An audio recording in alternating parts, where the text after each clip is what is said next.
traveling all over lately, so maybe you've come down with something. That's it. We're getting Baiju to check you over.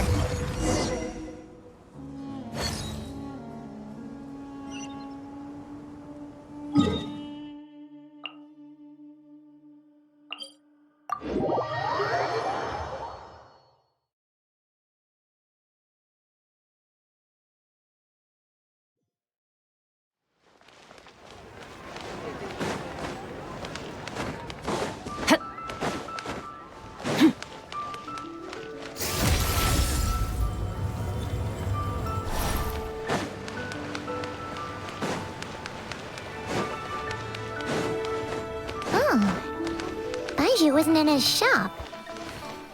Oh, you're looking for Dr. Baiju. He's resting today, but he said to send any patients to the back room. Ah, okay. Thanks. We'll head on through.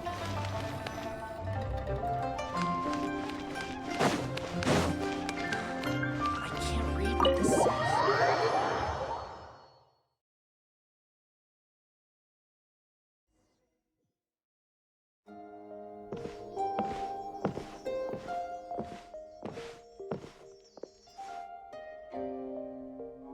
Traveler, Paimon, welcome. What can I do for you? It's the Traveler. She looks absolutely beat these days. She has these huge, dark circles around her eyes, like she hasn't slept a wink. And she keeps spacing out. You have to call her name several times before she snaps out of it. What do you think it is? Is she sick?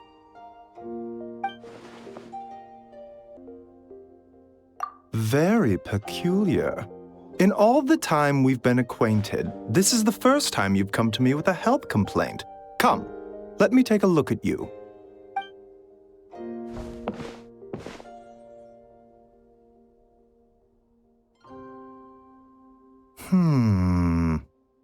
Okay, Paimon does not like that expression, Baiju.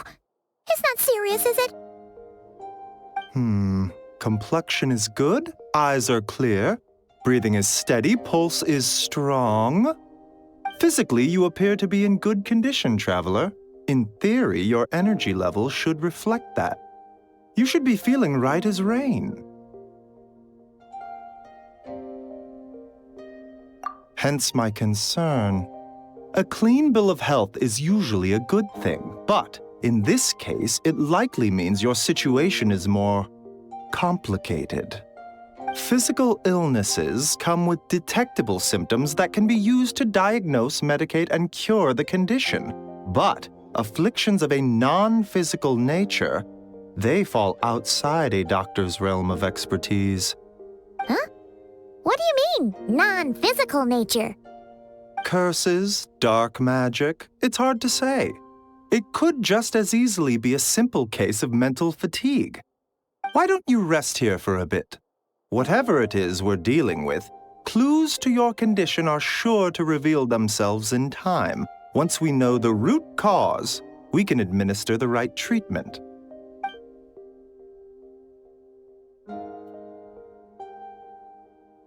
In the meantime, Changsheng and I will review the relevant literature for afflictions that present with mental fatigue.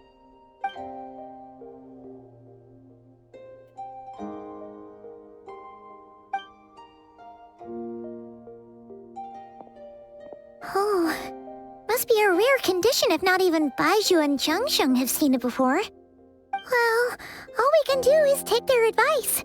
You look like you're about to collapse anyway. Just get some rest. Paimon will be right here by your side. Fingers crossed you'll be all better when you wake up.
Rise and shine! Time to wake up!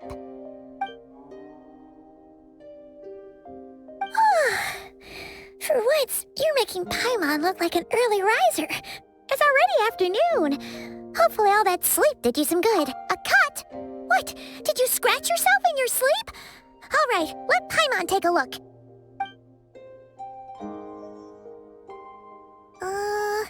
Nope, nothing there. Wait, did you have a nightmare? Okay, don't panic. Paimon heard that dreams tell us what we need by showing us the opposite. So, if you had a nightmare, maybe all you need is something to cheer you up. Come on, Paimon will treat you to something yummy.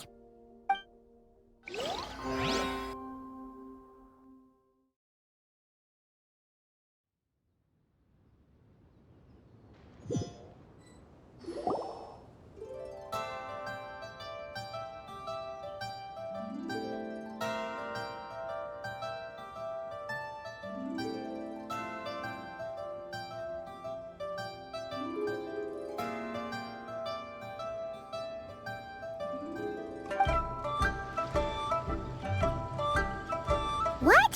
So, in this dream, you were trapped in a weird place with thick fog everywhere, and then a spike came out of nowhere and stabbed you in the back? Oh. Okay, well, that's a new one. Are you sure it was a dream? Because from the way you describe it, it sounds like you were really there. But then again, you woke up right where you went to bed. And you were definitely... Then it's decided. Paimon will stay up and watch over you tonight. If anyone tries to mess with you, Paimon will beat him up. Or, wake you up first and then we can beat him up together.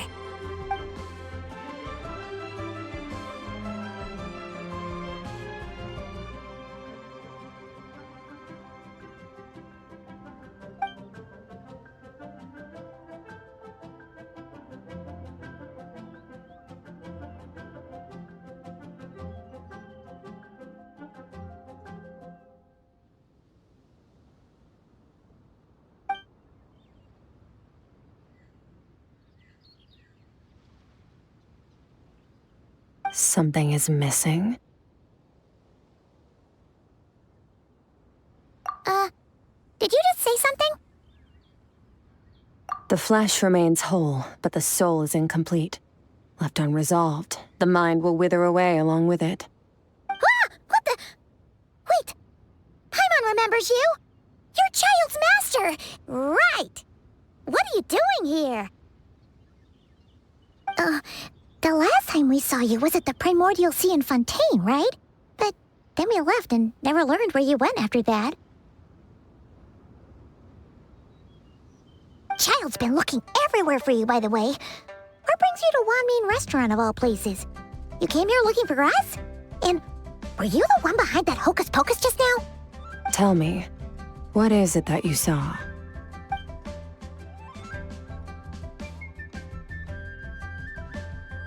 Tight-lipped, huh? I suppose that's fair. You, I'll take a glass of wine. Hmm? Oh, of course! Coming right up. We make this one in-house. It's not too strong. Enjoy. Chef Mao, I'll take a grilled tigerfish over here. Coming right up. Ah, if I knew we'd be this busy, I wouldn't have approved Shenhe's vacation. At the end of the day, what happens to you is of little consequence to me. I'm not here to try and win you over. Trust me or not, the choice is yours. If you want my help, now's the time to speak up. You have until I finish my drink.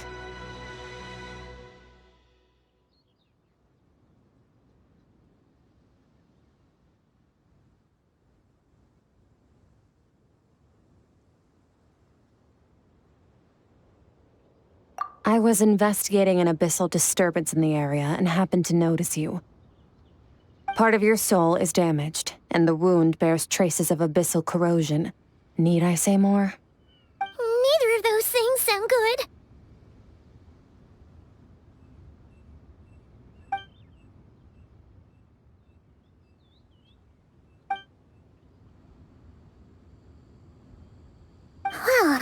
Should we trust her? She mentioned an abyssal disturbance. Maybe that has something to do with what's going on with you. But we could always find a different expert on the abyss to help us out. Yeah, and that thing she said about your soul being damaged is scaring, Paimon. Definitely something we should fix sooner rather than later. Skirk's an interesting one, that's for sure. But from what Childs told us, she doesn't seem evil, at least. 1, 2, 7, 10. That'll do. Well, have you made up your mind?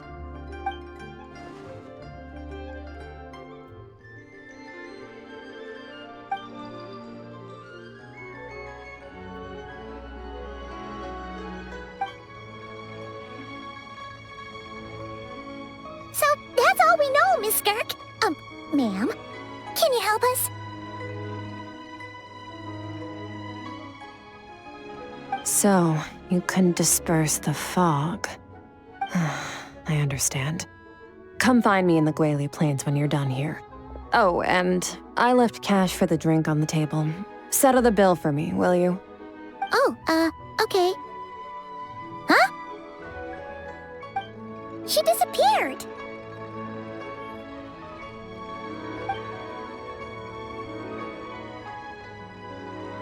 Wait, hold on. You overpaid. Here's your change. Oh, no. This includes the drink, so it should be the right amount. I didn't think you two ordered a drink. We didn't. It was that lady who came and sat with us, remember? You brought it out to her yourself. You sure? I could have sworn there were only 2 of you at that table.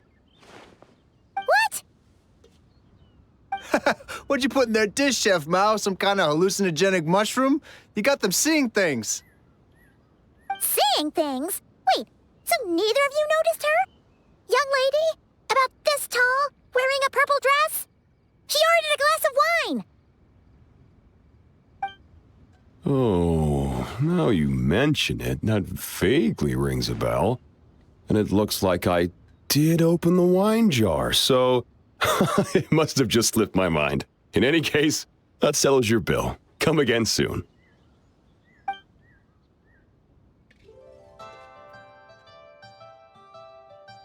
Coming! Okay, what was going on there? It's like they didn't remember Skirk being there at all. Even Paimon was half convinced we hallucinated the whole thing. But that Mora she left for us was definitely real. Oh, this whole situation is giving Paimon the creeps. But anyway, she told us to head to the Guili Plains, right? Let's not keep her waiting.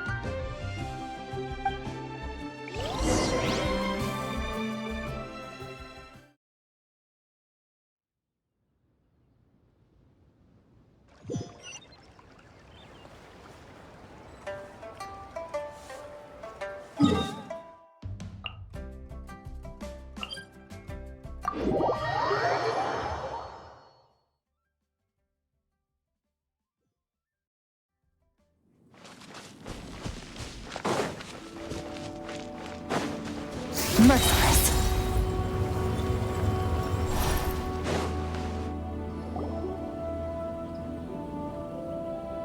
Whoa, what are all these rift hounds doing here? Huh, looks like they're collecting something. Let's go check it out.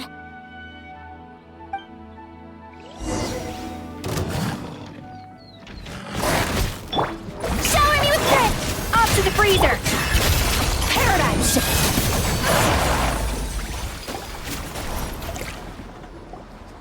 So, this is what they were collecting. It looks kinda like... Yeah, what is going on here?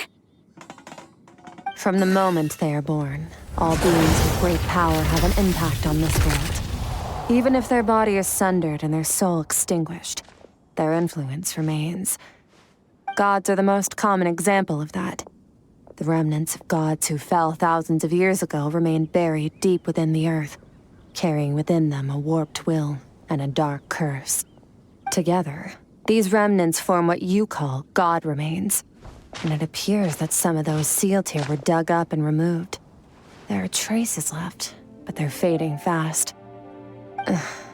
What are you doing? Nothing! Just wanted to make sure you were, real? She's definitely not a ghost traveler. Paimon poked her, and she's solid. Your life hangs in the balance, and that's what you're fixated on? Strange set of priorities. It was just a trick to avoid being perceived. If someone notices me, those memories are erased. Simple as that. Unlike you, I have no desire to establish a connection with the world. The weak and the lowly have no right to remember me. They're lucky they only have a few missing memories to show for it. Now, can we please get back on track? Okay. Where were we? Right. The god remains. So, basically, there's now less of them here than there used to be, right? Isn't that a good thing? In our experience, god remains are 100% bad news. A lot of terrible things have happened because of them. Maybe it's a good thing by human standards, but power doesn't come from nothing, and it doesn't just disappear for no reason. The remains aren't just gone. They were taken. Very clever, Traveler. You aren't the only one who had something taken from you. There are victims like you everywhere. The only difference being, you can speak, and the remains cannot, so it went unnoticed. Something similar happened in Sumeru. Within the span of one night, countless consecrated beasts were slaughtered, and a large amount of the god remains buried in the desert went missing. Of course, god remains are just one of the targets. The culprit is chipping away at sources of power all over this world, including the Stella Fortuna above. Wait, you mean... the stars? 42 of them have died out in the past few months alone. In Conria, people believed that powerful individuals have corresponding Stella Fortuna. Even should that individual fall, their Stella Fortuna would not disappear, but gradually evolve into a new constellation. Yet now, stars are disappearing from the skies entirely, and it's not hard to deduce what's happening to the power they contain. Something has been leeching power from this world like a parasite steals nutrients from a host. And now, it's no longer satisfied with the remains of the dead. It wants you. This time, it only took a fragment of your soul. But next time, there's no telling how far it could go. No one knows. All I know for certain is this. Getting back what you lost will not be easy. Considering how much power this entity has stolen, it must be a god-level being by now at least. But that's not the real concern. Souls are fragile things, and yours could easily be crushed if you go up against it. So you're gonna help us, right? We're going to help each other. You are my ticket to uncovering this thing's true identity. Well, great! You seem super strong, and you know a lot about the Abyss, so Paimon will take it.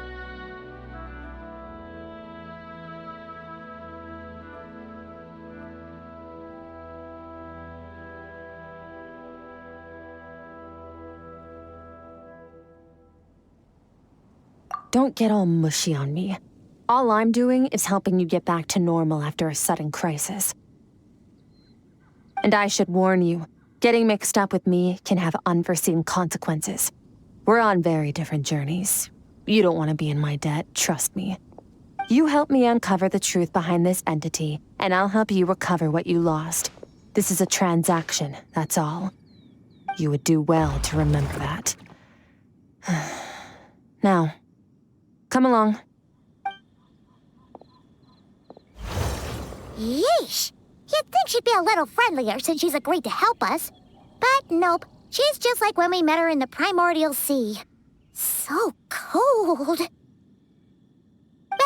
Whatever. If that's how it's gonna be, then she doesn't deserve our friendship. What she does deserve is a super embarrassing nickname. Ah, Paimon's got it. Frosty the Lavender Melon. Serves that Ice Queen right. Anyway, the important thing is that we get that piece of your soul back. So, let's follow her and see what sort of plan she's got.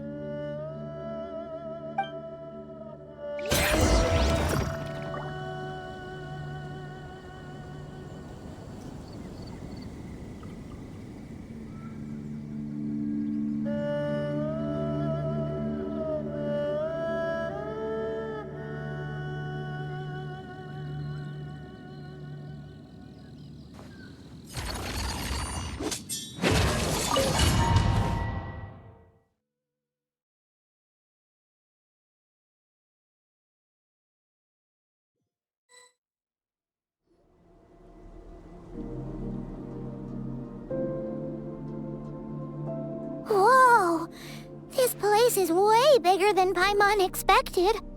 Where are we? This is where I live.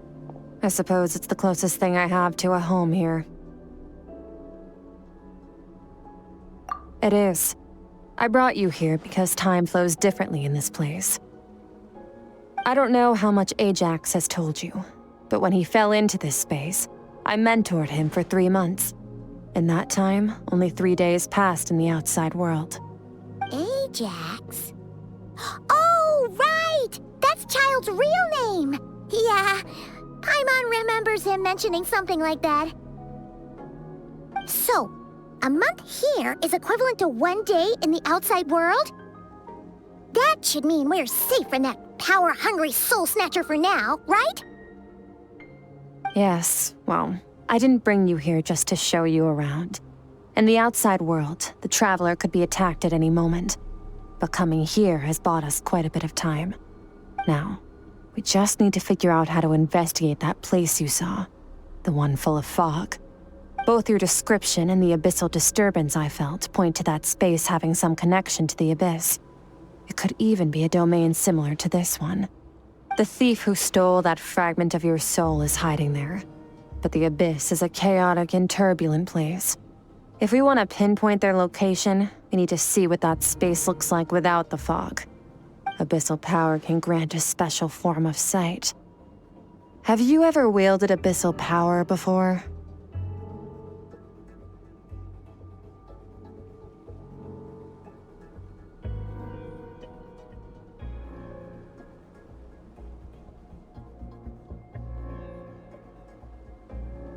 Okay. Do you plan to learn?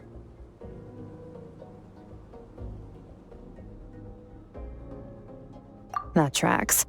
All the information you have suggests the Abyss is something sinister, and that abyssal power is a wild and dangerous force that always spells disaster. And you're saying that's not true? Depends on your perspective.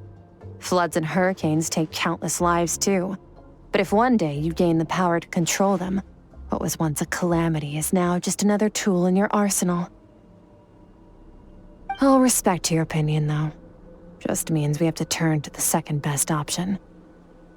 A little abyss crystal that contains my power. Wear it on your head, and we'll be able to perform dream mirroring when we fall asleep. Dream mirroring? It means experiencing whatever the other person is dreaming. Everything they see, think, and feel. Since you haven't studied the art of using abyssal power, and have no plans to jump in the deep end right now, I'll have to do the investigating for you. With dream mirroring, every time you slip into a deep sleep, I'll see with my own eyes whatever scene plays out in your mind. Then, I can guide you through the dream environment, and we'll take back what was stolen from you. Huh. You make it sound so simple. Tough to say. This is an unprecedented situation for both of us. Even assuming we do manage to find where this entity is hiding, like I said, getting your soul fragment back won't be easy.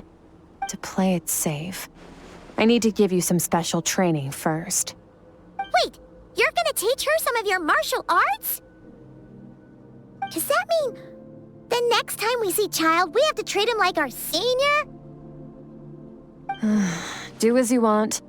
For my part, I don't see you as my disciples. You're already a pretty good fighter. All I'm planning to do is build on your current skills and train you for the specific scenarios that I think we might face. But that's enough talk. If you're ready to do this, then come with me. Time might be more lenient here, but that's no excuse to waste it. Oh, she moves fast. Paimon can hardly keep up with her. So, special training, huh? Kind of a rare opportunity. With your skills, there's not a lot of people qualified to train you. The last time something like this happened was probably anti-Raiden Shogun training, right? Oh, feels like a lifetime ago. Skirk seems pretty strong too, though. Remember how she said that the all-devouring narwhal was just her master's pet? Maybe we really will learn something here.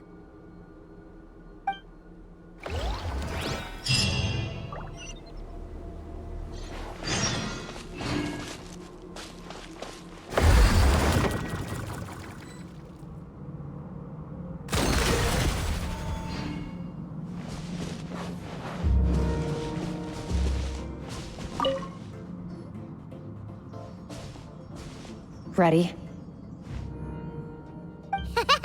Bring it on! Your training will be split into 3 stages. Testing your blade work, elemental abilities, and reasoning skills. We'll start with blade work. You're no rookie in this area, so I won't bore you with the basics. During your long journey, you've no doubt sparred with a lot of talented sword fighters. Consciously or not, you will have picked up all kinds of techniques from them. You bet! There's Kaya, Master Jean, Kuching. Oh, and Kazuha, Ayaka. Yeah, we've met sword masters like you in every nation we've been through. You sparred with a bunch of them too, right? Nice to know it's all gonna come in handy now.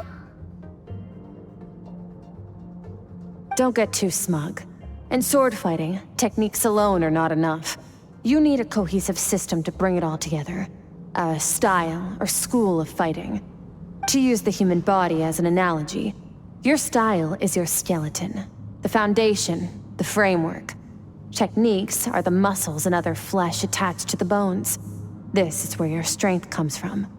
Improving your sword fighting is like growing that body. If your frame got bigger and taller, but you didn't add any muscle mass, you'd be weak and flimsy. Then again, if you packed on pounds of flesh without a big enough frame to support it, you'd end up bloated and unwieldy. You need to do some introspection. Take a good, hard look at your past experiences and figure out which parts of what you've learned are just techniques, and which parts can be used to form your own system of blade work. Only then will you get the full utility out of all your thoughts and observations along the way. Only then will every strike you deliver make perfect sense. Wait, is that it? Paimon thought you were gonna teach her some cool new moves. Like when you went swoosh and opened a tunnel to another place. One day, you'll reach a new level of power where you realize that even that's as basic a trick as any other. But right now, our sword styles are so wildly different that teaching you mere techniques is pointless. There are no shortcuts in the pursuit of power. Failure is your best teacher, and rigor is your coursework. That's all I have to say. Time to make a start. Train until you're satisfied with yourself. Now focus. Destroy the crystal columns as swiftly as you can.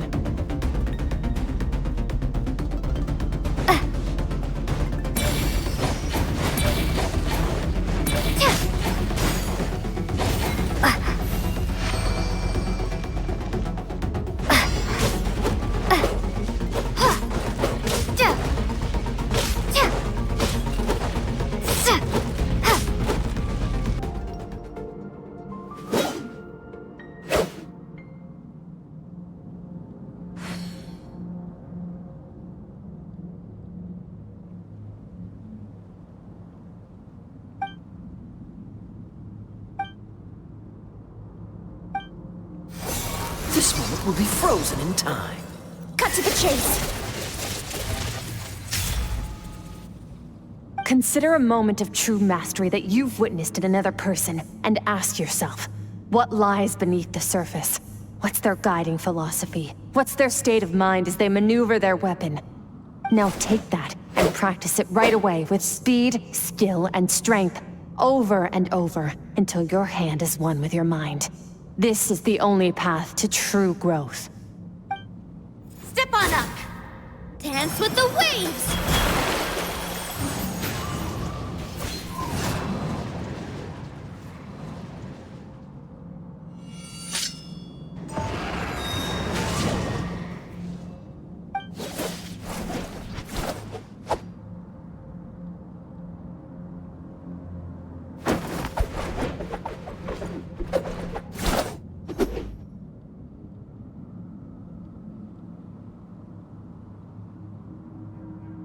If you start to tire, empty your mind, but do not stop. Stay in that frame of mind as you keep up the fight. Get rid of all redundant movements. Imagine your sword is an extension of your own body. Wield it just as you wield your arms, hands, and fingers.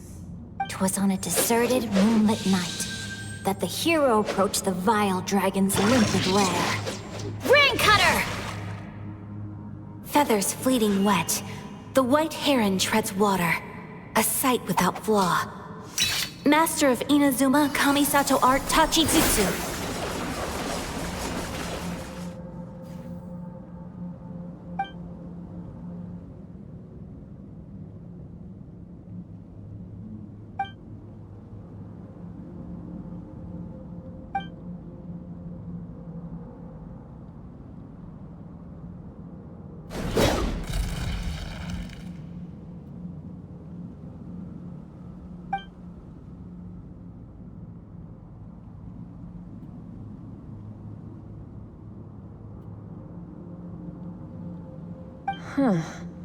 Looks like you've made some real progress.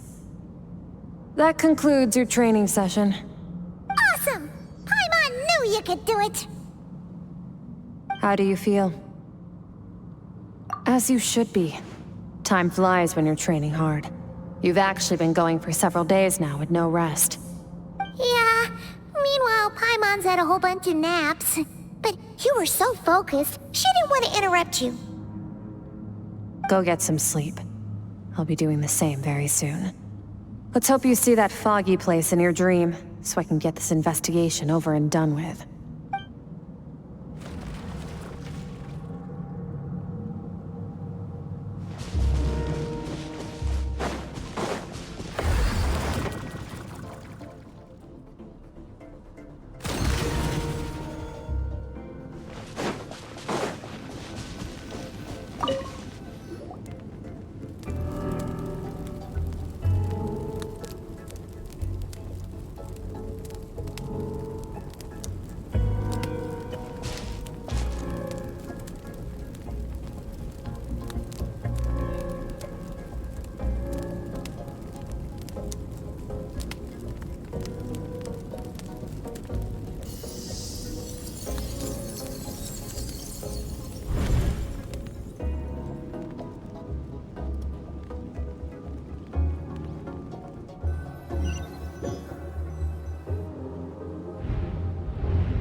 Skirk, why are you skipping classes again? We've talked about this.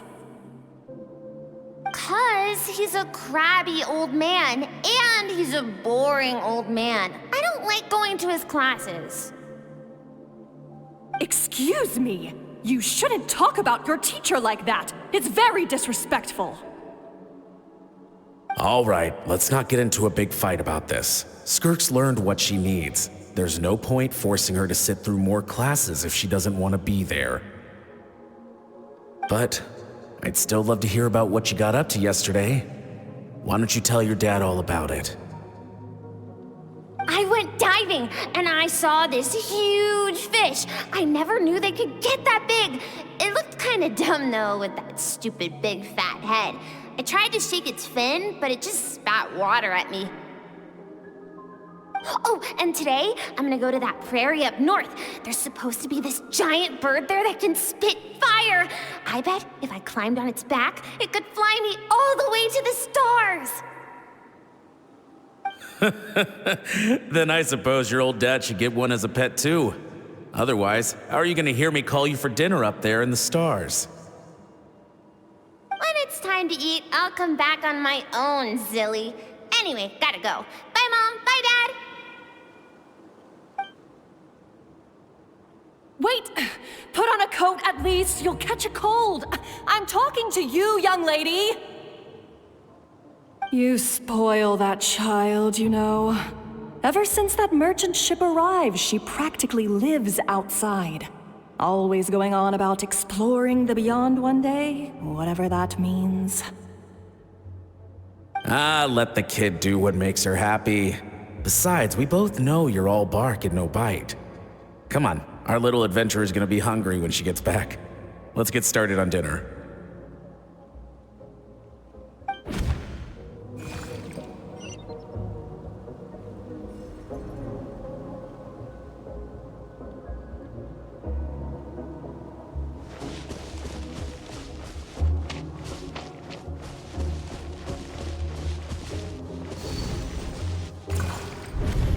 The stars shimmer high above.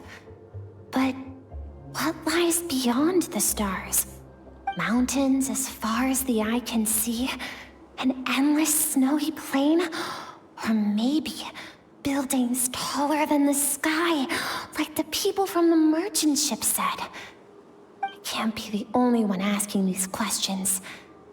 The universe is fascinating. If only I could meet some other people like me. But for now...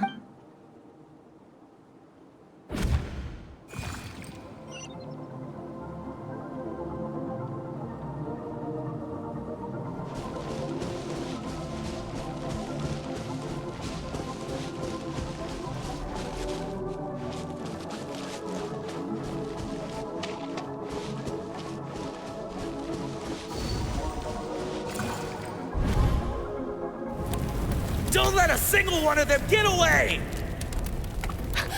No, please, spare the children! Stay back! They're coming! Run! Help! Eliminate the threat. Take them down! Don't be scared. Help! This way! We'll never make it! Fire. There's fire everywhere. What happened? I told you we shouldn't have trusted these outsiders!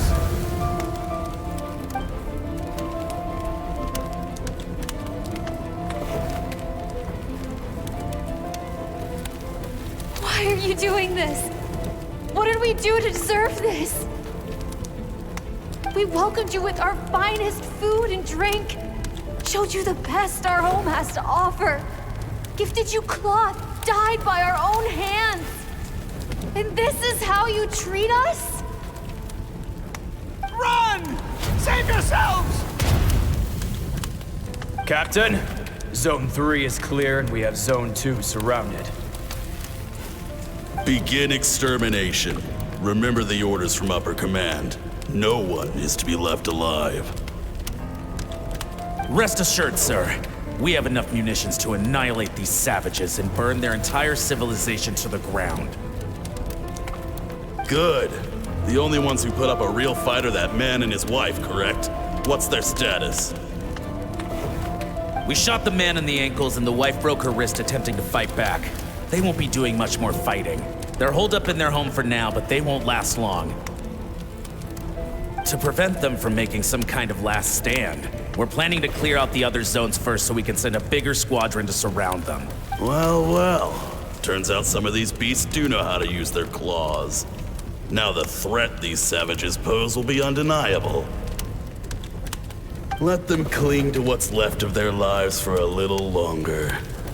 Once the other zones are cleared, I'll cut off their heads myself.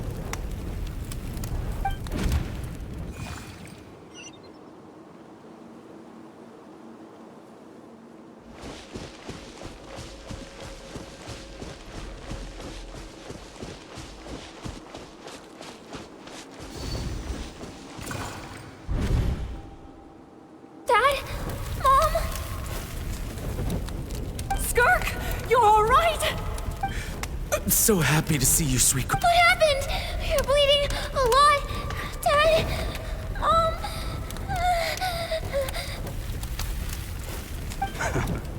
This is the place. Alert all units. Prepare to surround. Run, Skirk! Run as far away as you can. Your dad and I. My clever girl. Whenever remember, life is a gift. Break down. You! Stop singing! Shut it! I said shut it or I'll make you! Fine. Have it your way!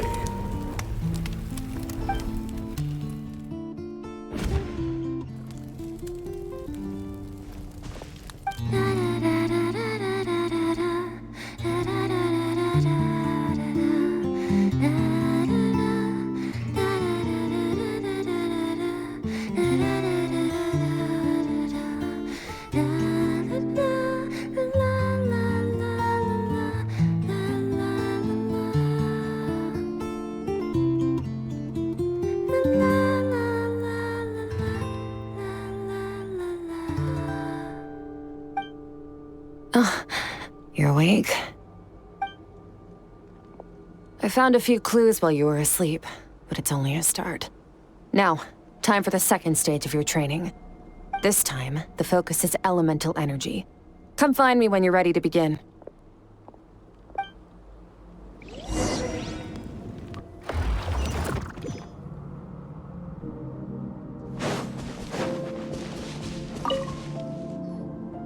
Man, staying in the abyss feels so surreal, don't you think? No day and no night.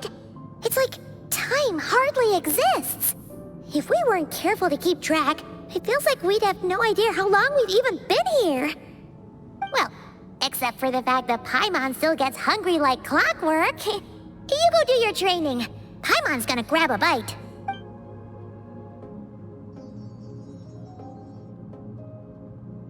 The way I see it, the pursuit of power is divided into 3 stages. The first is mastering the use of standard weapons. Next is learning how to harness natural energy. And after that, you're free to challenge even higher dimensions. The natural energy of Teyvat is, of course, elemental energy. But that's not my area of expertise. I draw from a different source of power. Abyssal power, yes. Also known as the power of the Void Realm. My master, Sertologi, is a true expert in that area.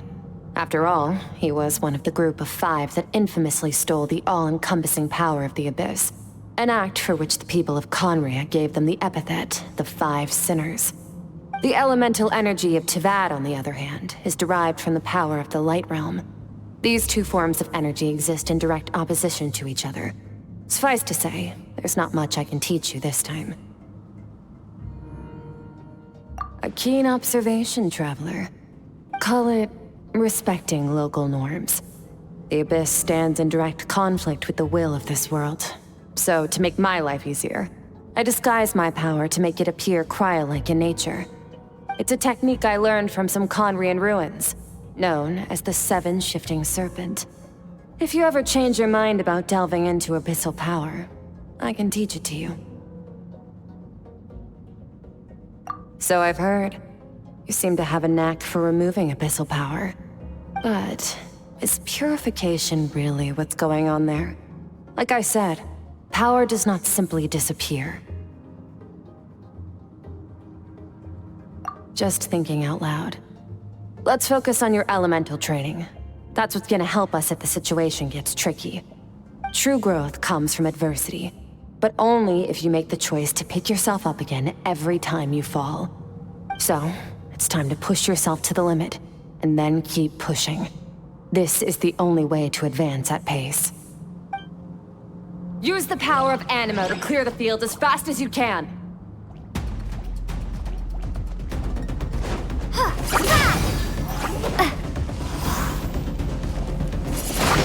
Windblade!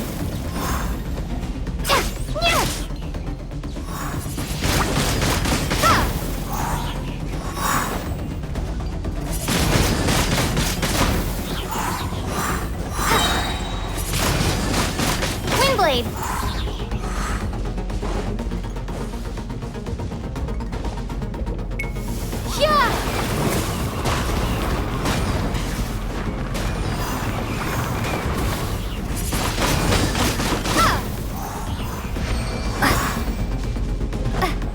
Observe your surroundings. Look for things you can use to tilt the scales of success in your favor.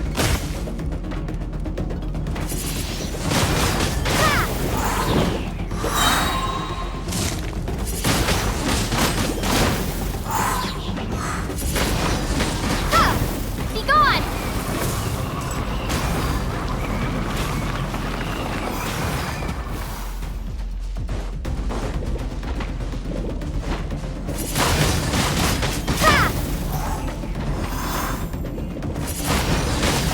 Windblade!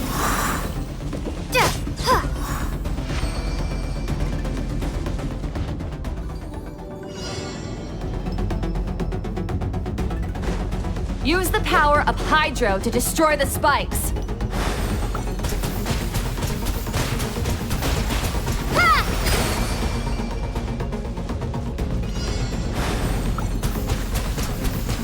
Faster. Don't give them a chance to strike you. You need to be quicker than you were in your dream. You can't afford another injury like that.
You need to understand what makes you special. The ability to wield elemental energy without a vision and switch between the elements at will. It means your aspirations need no approval from the gods. Your power is not bound by the rules of this world. So be bold. Do not be afraid to chart your own path.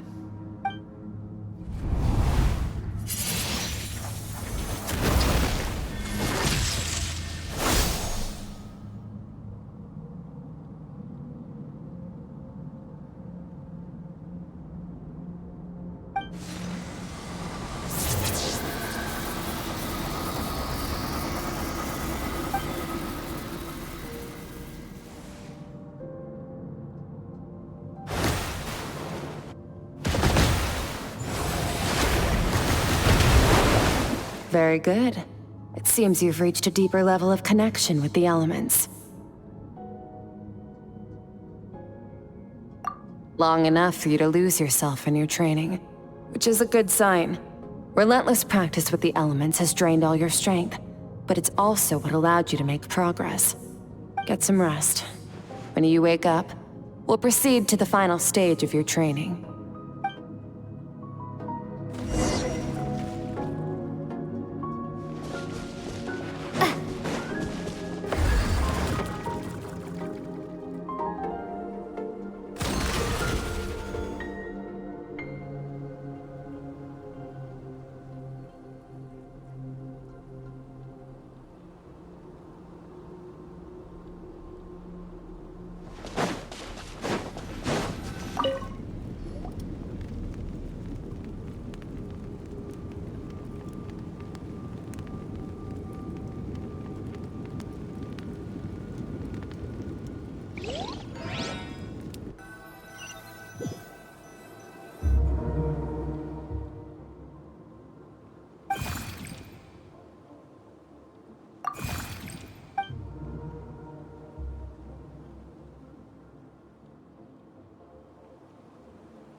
What is the secret to power? Long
master over your physical form. Get up, Skirk. Wipe the blood off your face. Cut away the rotten parts of your flesh. And mend what is broken. Then take up your sword.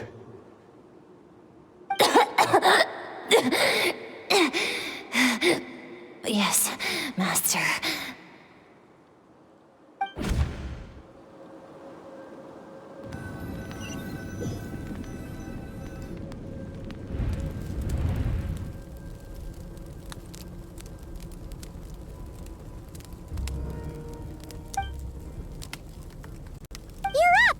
Hopefully you got some good rest.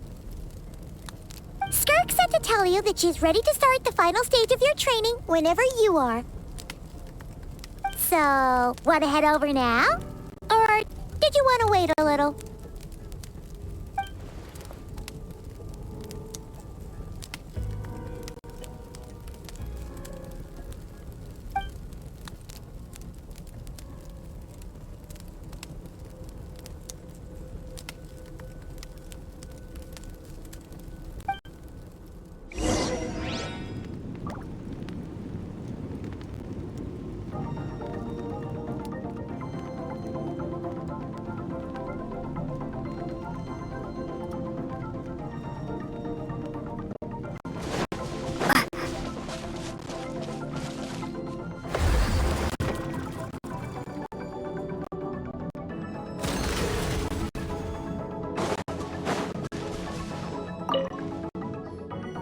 From your training so far, you have gained better command of the sword, and more control over your elemental abilities. That's only part of it. Experience is the real teacher. Your journey, the friends you have made, the dangers you have faced. These have taught you more than I ever could. Now, it's time to focus on how you react under pressure. You must be able to think rationally, even in unpredictable combat situations.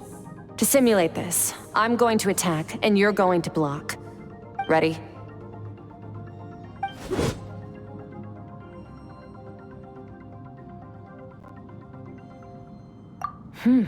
Not bad. That defensive stance looks near unbreakable. Just like your brother. Huh, that reminds me. You still don't know what happened to him, do you?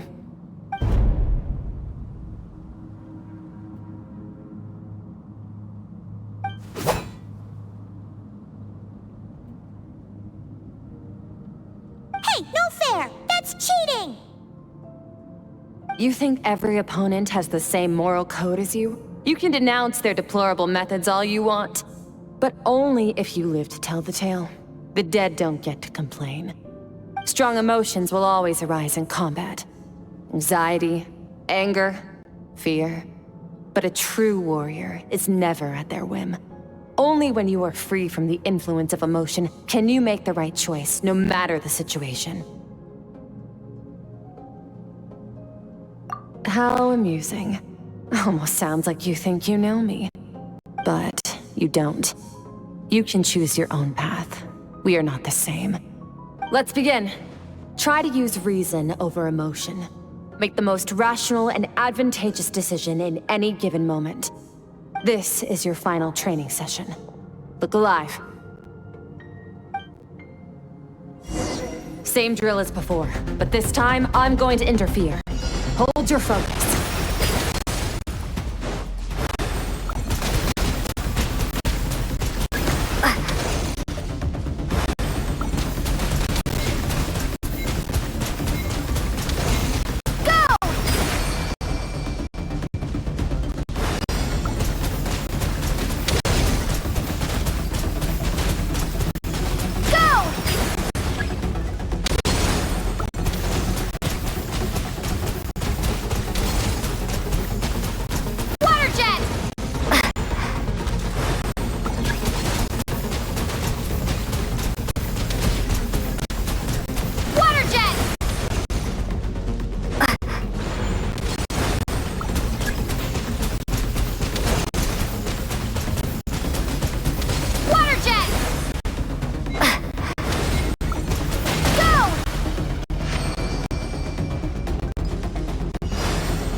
Not bad.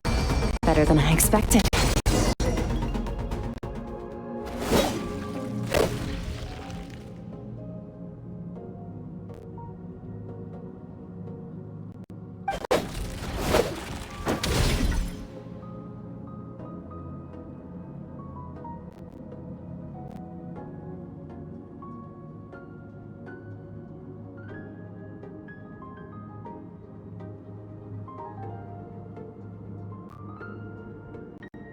You're getting the hang of it. The first step to controlling your emotions is controlling your mind. You want a unified train of thought. It all comes down to focus.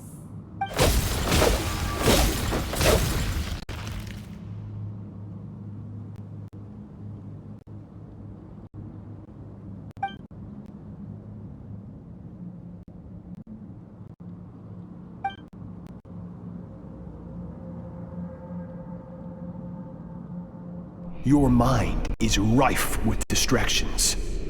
From now on, I shall show no mercy in your training. You must learn to shut out all the pointless emotion, crush the self that makes you weak, and become master over your physical form.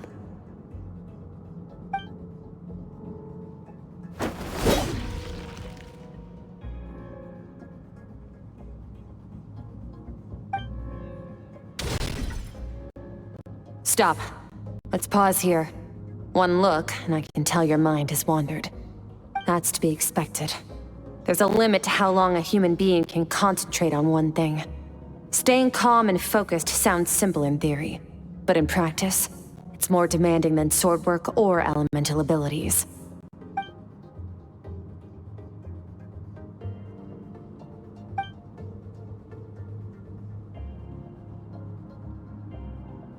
Get some rest. No point training further if you're already dead on your feet. Like I said at the beginning, the only goal, you managed to push past your limits, which is a good start. You can be proud of that, and sleep well knowing that you've earned it.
Skirk is amazing. She faced down that terrifying giant and cut its head clean off.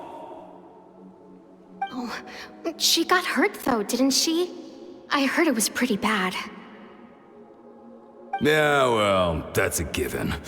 But the moment she was on the mend, she got right back to practicing her sword work. I heard Master suffered a grave injury once too. Lost an arm and a leg and still came back stronger than ever. Skirk's becoming more like him by the day. Incredible! I wonder if I'll ever reach their level. They're always so resolute, so unshakable.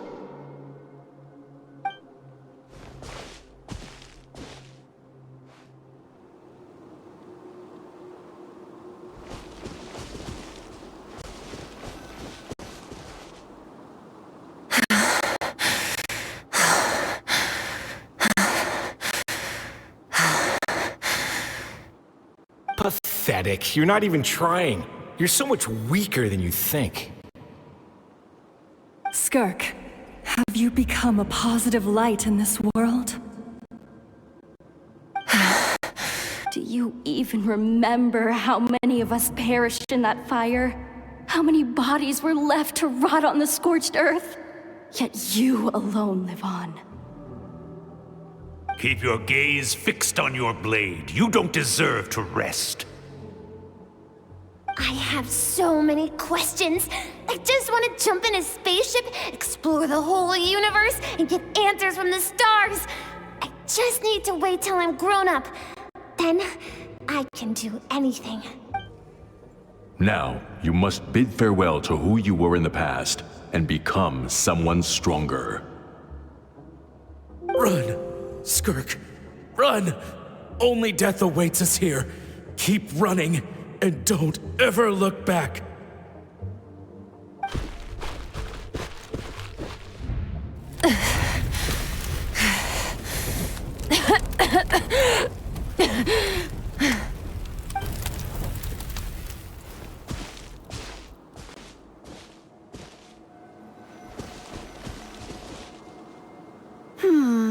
Let's see here.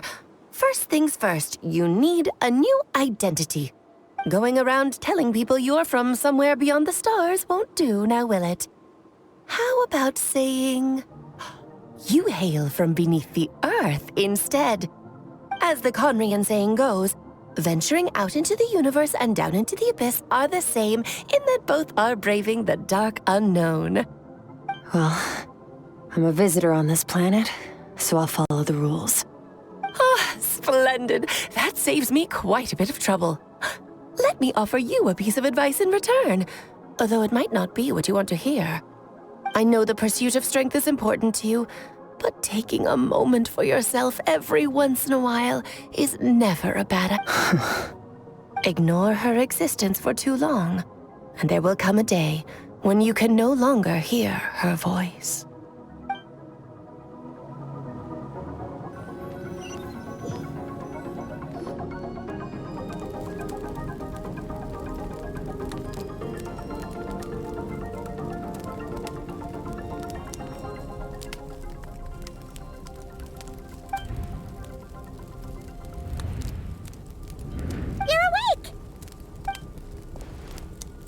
You must be starving, right? Ta-da! Of course you are! Ah, well. Here's an idea. Let's save the chit-chat until after the meal.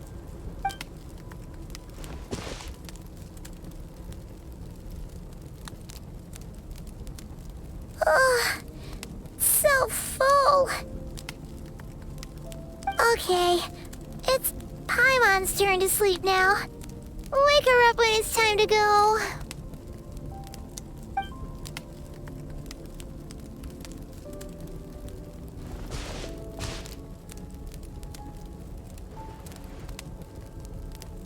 I have good news. First, your training is complete. You have what it takes to wield immense power. Now it's just a matter of putting it into practice. Continue to learn from your journey and hone your skills against formidable opponents. Second, I've located the culprit we've been searching for. Next, we just need to retrieve the missing part of your soul, and our business will be concluded.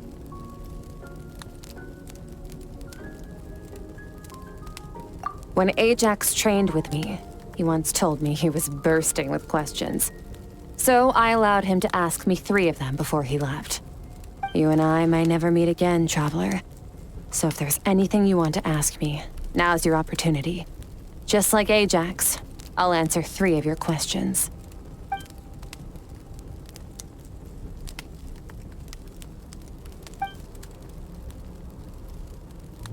Okay.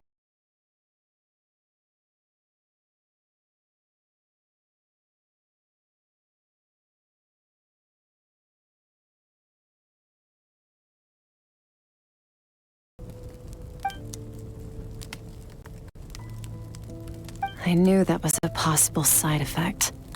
Closed off my mind to you for that exact reason. Even with the dream mirroring, you should have seen nothing but endless darkness.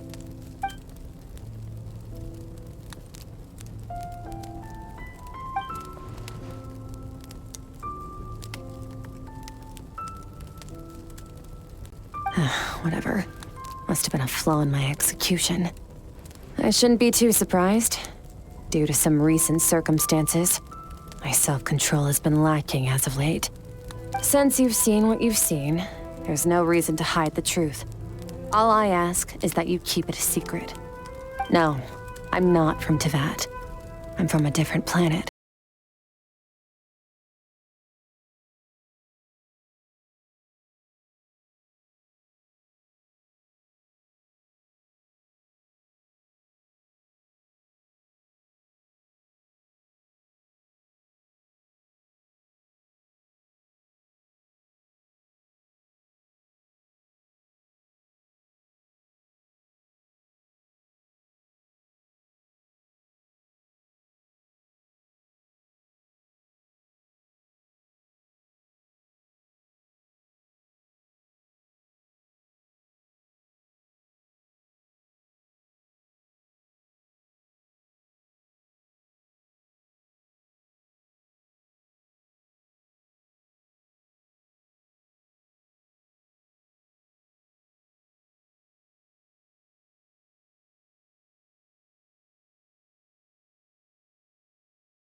Experience there.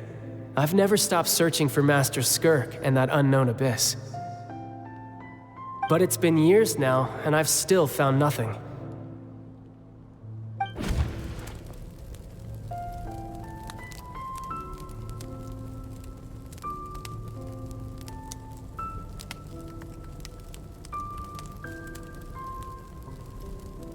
Well, your last question?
It's time to go. Oh, and everything I just told you. Best keep it a secret from her as well.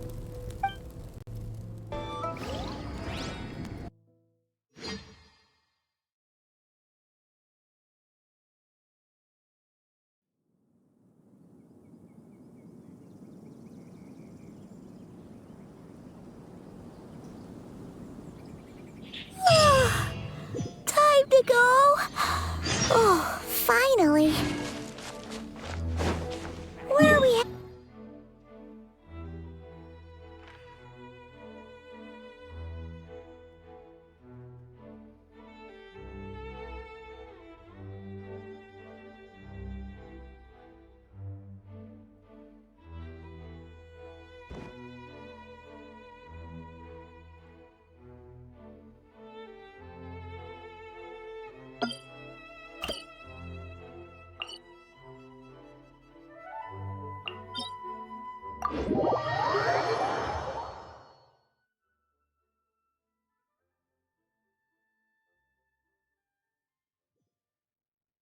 Just follow me. I'll open...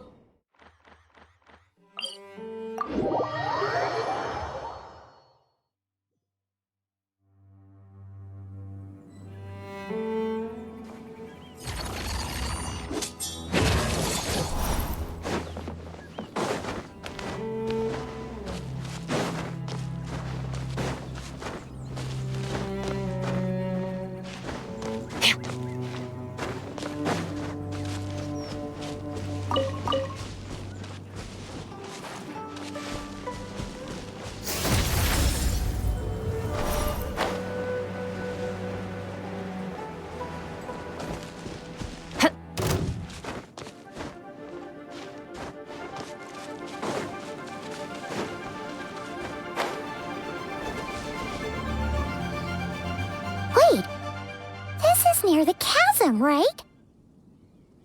Yes. If we enter from here, we'll be able to reach that place from your dream. You have some experience with abyssal domains by now, but still, this is someone else's territory. Best to proceed with caution.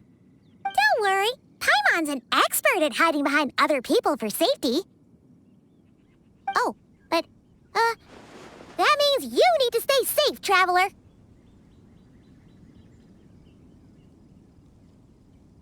All right. Remember your training. Time to put it to use.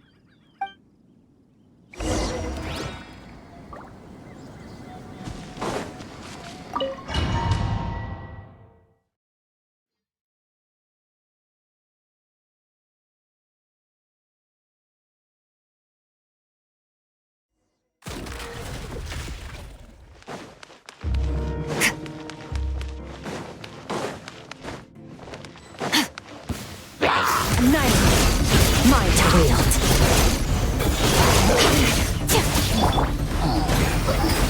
Bombs away!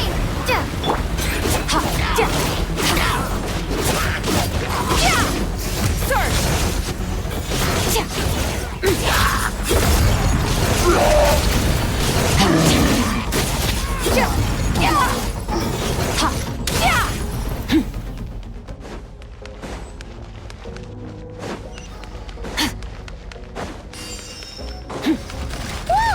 Look at all these spikes! Careful! Don't get hit! You know what? Paimon's just gonna float behind you. Come on, you got this.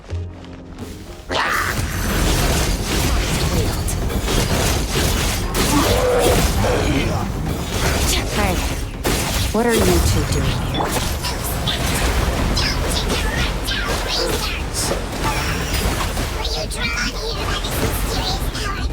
Dusty, like an abandoned house. Let's press on.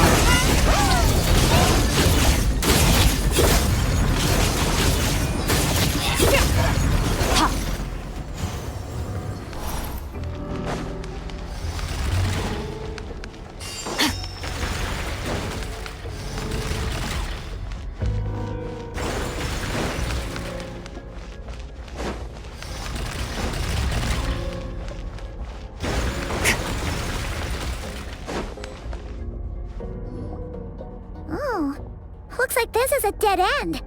Did we make it to his hiding place? Ugh, this fog is making it impossible to see anything! This should be the place where you were attacked, Traveler. The missing part of your soul should be nearby. Can you sense where it is?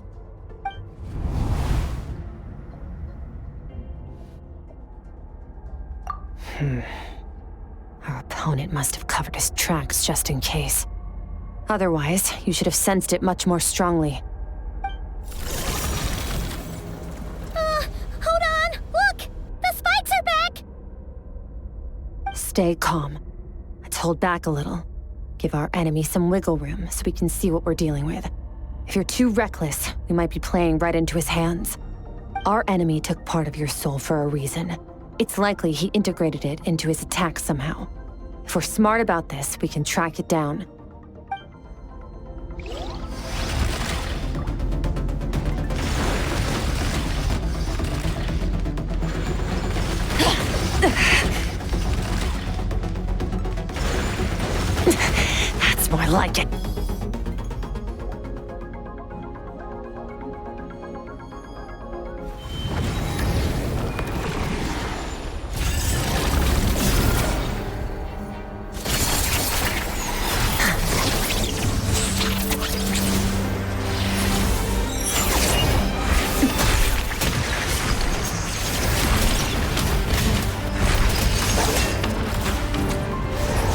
From the start, the attacks have been focused on me. Trying to break through my defenses? I see.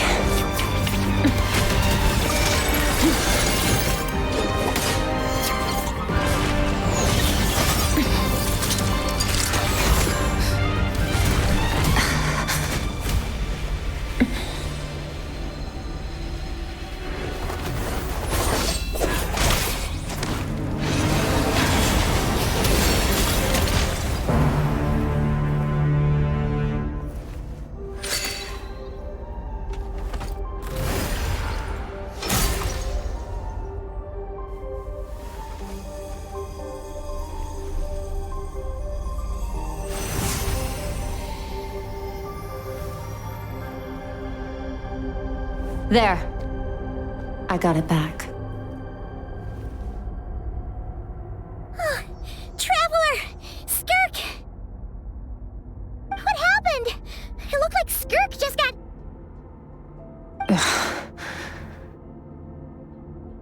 In the Guili Plains, you asked me why this enemy chose you as his target. Now, the answer is clear. It's not just the fact that your strength is impressive. It's also because of your ability to, as you put it, purify abyssal power. Whatever that actually means. The fact is, that ability allowed him to do something that should have been completely impossible. Namely, break through my defenses and steal my power. No, he couldn't have known I'd come to his domain. He only stole your soul fragment because he knew the value of its power. I doubt he expected it to come in handy so soon. Call it fate, if you want. I believe that's the term they use in this world for arbitrary coincidences like this.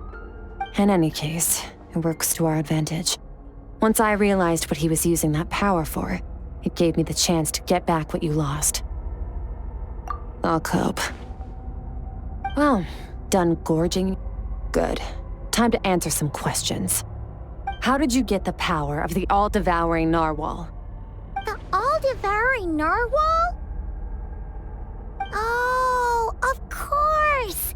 Paimon knew that spike thing looked familiar. It looks just like that narwhal's horn! I highly doubt you acquired that power through your own strength. Tell me I'm wrong. You're desperate enough to scour the land for god remains and whatever vestiges of power you can find. That alone proves you wouldn't be able to defeat a creature like that.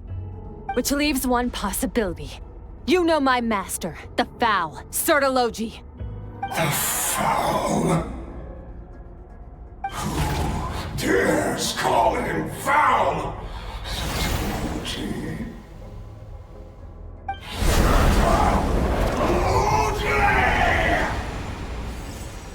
What's wrong? Bit off more power than you can chew? You're struggling to hold a basic conversation. Just a little longer. I'm still...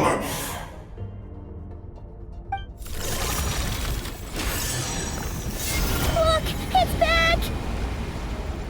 Those obsessed with power will let it devour them before abandoning their pursuit.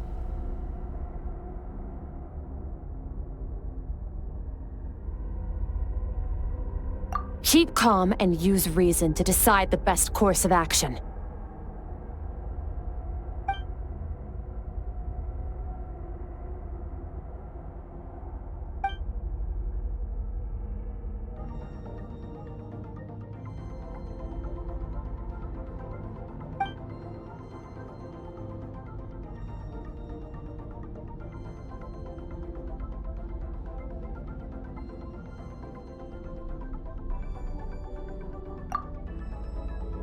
Wise decision.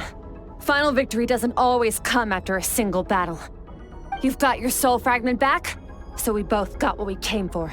Let the enemy draw breath while he can. It won't be for long. Get us out of here, traveler.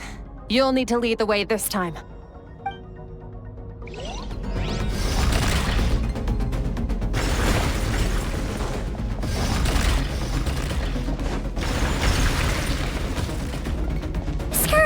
Is your shoulder gonna be okay? The wound is minor. It'll heal in no time. You should focus on getting out of here alive instead.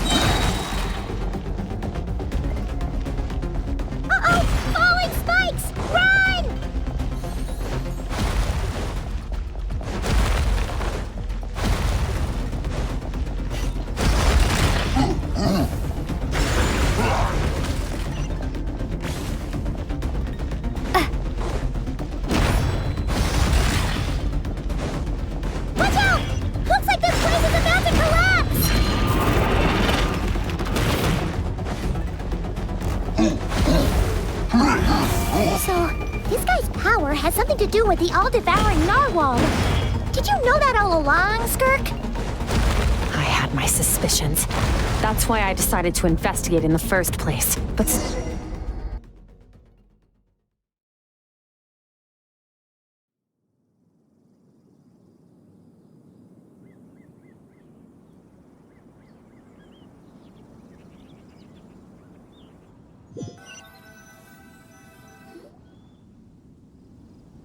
Phew. Oh, we should be safe here, right? I no longer sense his presence. Can't have followed us out of that abyssal domain. Weaklings like him will find that my power is not so easily controlled. He won't be leaving that place until he's managed to digest it. You seem surprised. I suppose that's fair. You've seen but a fraction of what that whale is capable of. That gaping maw could swallow a planet whole. It's called the all-devouring narwhal for a reason. Devouring is what it does best. It can extract power from anything, dead or alive, as long as it manages to make physical contact. Yeah. When we had our run-in with that thing, Neverlet mentioned that it has an instinct to devour. Your dragon friend recognized the nature of its abilities and used the power of Hydro to protect you. That worked because it was in a satiated state, so it was somewhat less aggressive than usual. It's a different story when it has no more power to feed off of. That's when its true, voracious nature kicks in. It could devour everything on the planet in that state, which is why I cast it into that void space. But I hadn't counted on there being anyone left on this planet capable of wielding its power. To me, that says he must have encountered the whale a long time ago. Meaning, he must have known my master.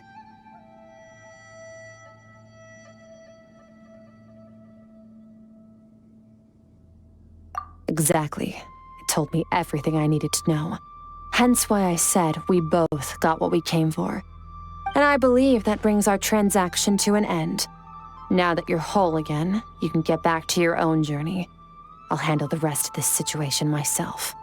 No way! We can't leave now! Something was stolen from you because of us. We have to help you get it back!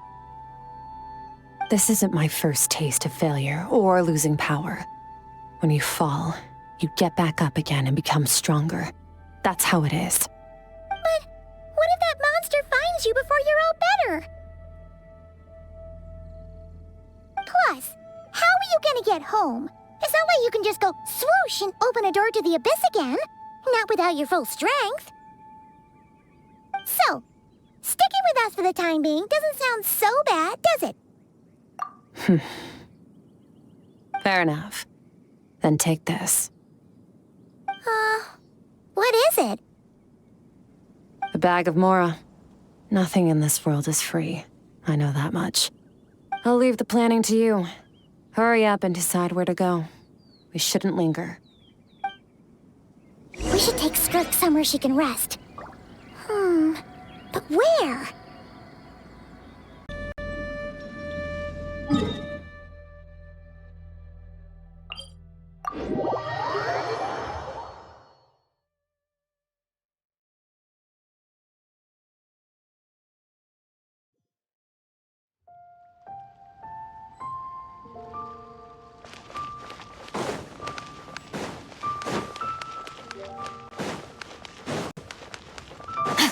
Fearless.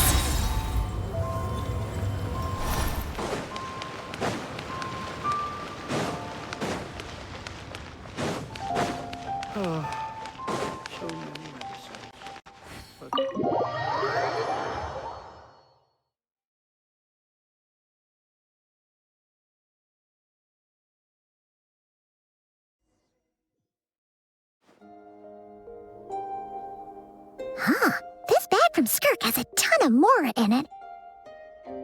Does she have a job or something? Wait, no. After what we saw at Wamin Restaurant, that seems impossible. Can you imagine? It would go something like... I'll be collecting my paycheck now, boss. Oh, sure thing. Wait, who are you? Have we met? Can't hold a job if you make everyone forget about you. So, What did she do to get all this Mora? Claimed some buried treasure, took care of a few monsters that were causing trouble. Nothing untoward. It's safe to use. Ah! You heard all that? A sonorous voice like yours is hard to miss. I wouldn't be surprised if the sound of it traveled to the nearest mountaintop. Then, did you by chance happen to hear Paimon's little, joke earlier? You mean when you called me Frosty the Lavender Melon? No, sorry. Paimon totally misspoke just now. She didn't say that at all. It was, a Paimon lookalike. Yeah, she's a piece of work, that one. Always impersonating Paimon and giving people weird nicknames. Okay, fine. The truth is, Paimon didn't like you all that much at the start, but things are different now. You helped the Traveler in a big way, so what do you say? Friends? I noticed there was only one bed. Go ahead and get some rest. Wait, what about you? I don't get tired, and I don't need rest. I'm going to practice my sword work. That should help me regain some strength. But your shoulder... Hey, don't just leave! Whatever. Let her tire herself out. She'll come back eventually. Let's get some sleep, Traveler. That comfy bed is calling, Paimon.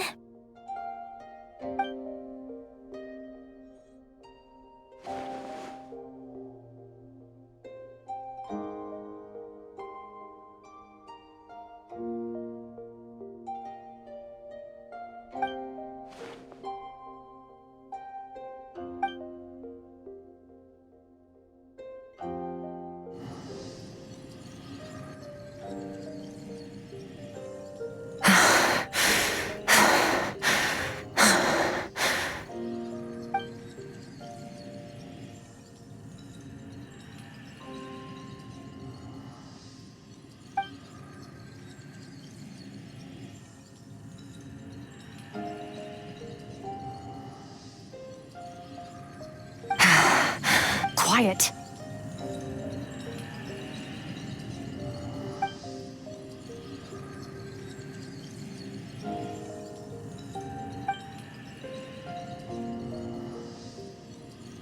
Do you even remember how many of us perished in that fire? How many bodies were left to rot on the scorched earth? Yet you alone live on. Keep your gaze fixed on your blade. You don't deserve to rest. Run, Skirk. Run! Only death awaits us here. Keep running, and don't ever look back.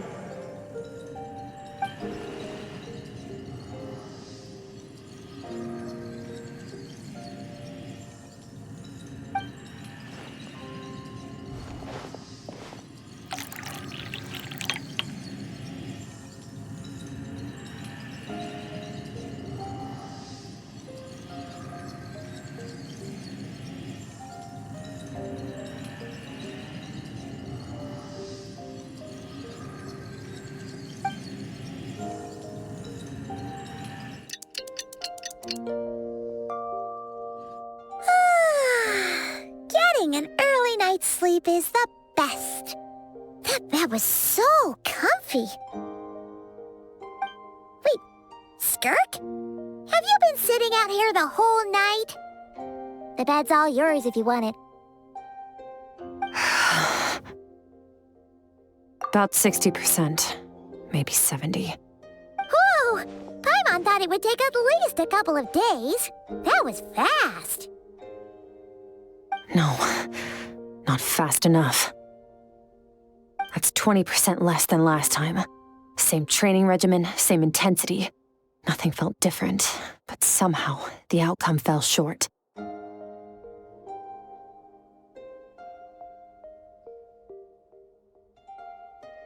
No, I think the problem's with me.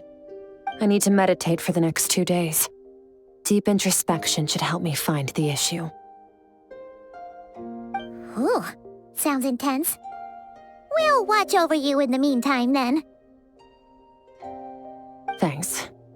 See you in 2 days.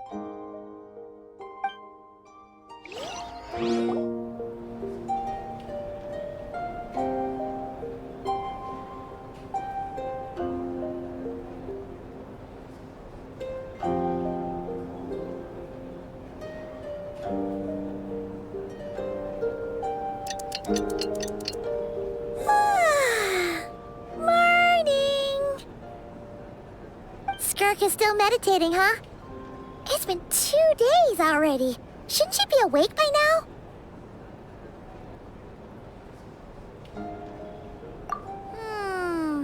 Paimon can't think of anything we can do to help.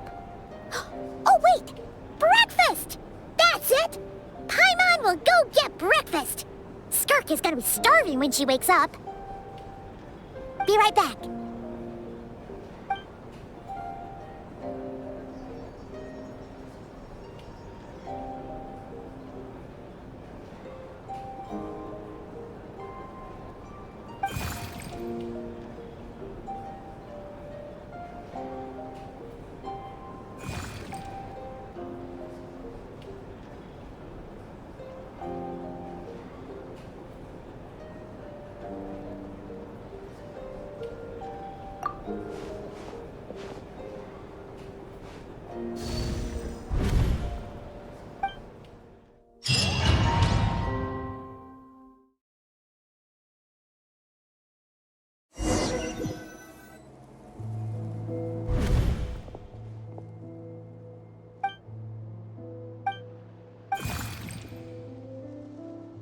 That's right.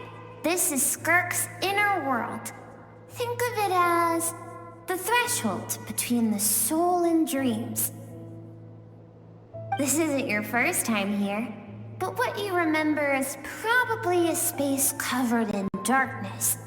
I only managed to illuminate a small portion for you back then.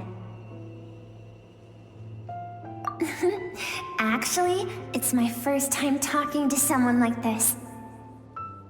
I only managed to break free and bring you here because the injury weakened her power. I guess that's why I can speak again, too. Call it fate, if you want. I think that's the word they use in this world for lucky coincidences like this, right? Now, before I take you to her, I gotta ask. You're the first outside visitor to ever come here, so what's your impression of this place? Oh, you noticed. This river represents Skirk's strength. Strength accumulates over time. It is the summation of a person's lived experience. So this river is where all the fragments of Skirk's life should converge into a single stream of memories and emotions, flowing forward as one. But as you can see, this river has been severed numerous times. It's because Skirk doesn't like who she was in the past. When all she sees reflected in the river is a disgraceful shadow of who she was, she cuts through water and rock with the sword of reason, severs her connection with the past, and begins anew. You must learn to shut out all the pointless emotion. Crush the self that makes you weak, and become master over your physical form. This isn't my first taste of failure or losing power. When you fall, you get back up again and become stronger. That's how it is.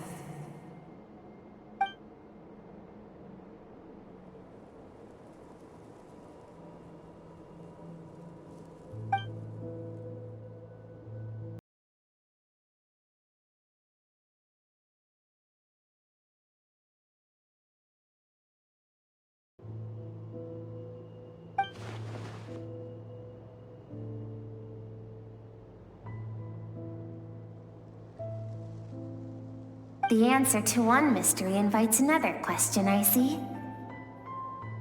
Let's follow the river upstream.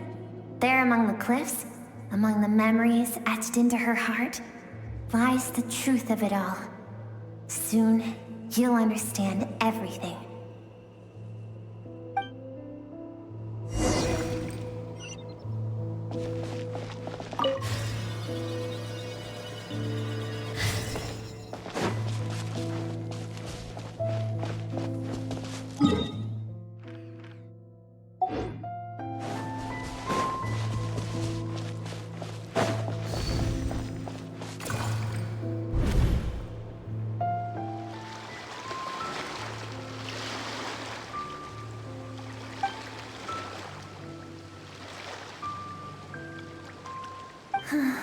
I've always thought that, even when falling leaves don't come from the same tree, they can still form bonds of kinship when they meet. Like meteors, you both made a journey through the stars. Both travelers who have landed on a planet that is not your home. Yet, when she first noticed your presence, although she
Friends, embark on your own journey and piece together a new future from the shattered remnants of your past. We will still have contact through the abyss, but know this. One day, I will take the life you worked so hard to rebuild and reduce it to ashes, just like the fire that haunts your mind. Why would you do that? I have told you before, fear is the catalyst for human evolution. You have tasted loss. You have known fear so deep it can be felt in the bones. But as living beings, we all have an instinct to detach from that which harms us. And thus pain dampens over time, and the acrid taste of fear becomes but a distant memory. Yet now, I have bestowed upon you the gift of fear eternal. It will drown you in the nightmare of your childhood, or it shall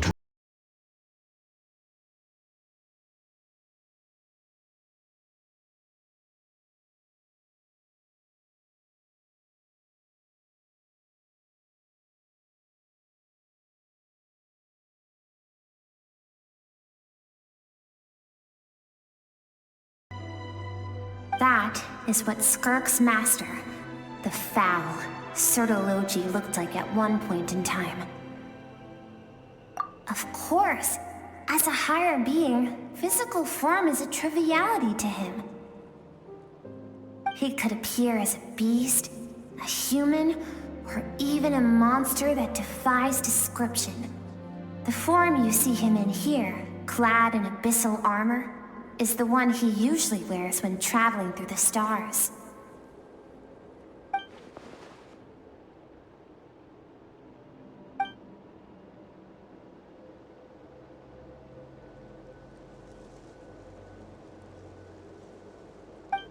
For certain reasons, I need to bridge the power gap between me and my master as quickly as possible. But first, I need to understand the source of his strength. To do that, I need to follow in his footsteps, walk the path he once walked, and somewhere along the way, I'll find out how to defeat him. That is my sole focus and purpose.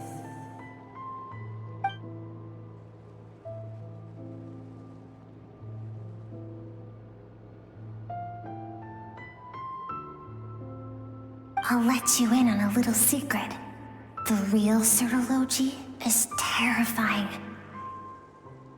The scope of his power is impossible to understand until you experience it firsthand. It is absolute, the power to crush all things. Shall we keep going? Let's see.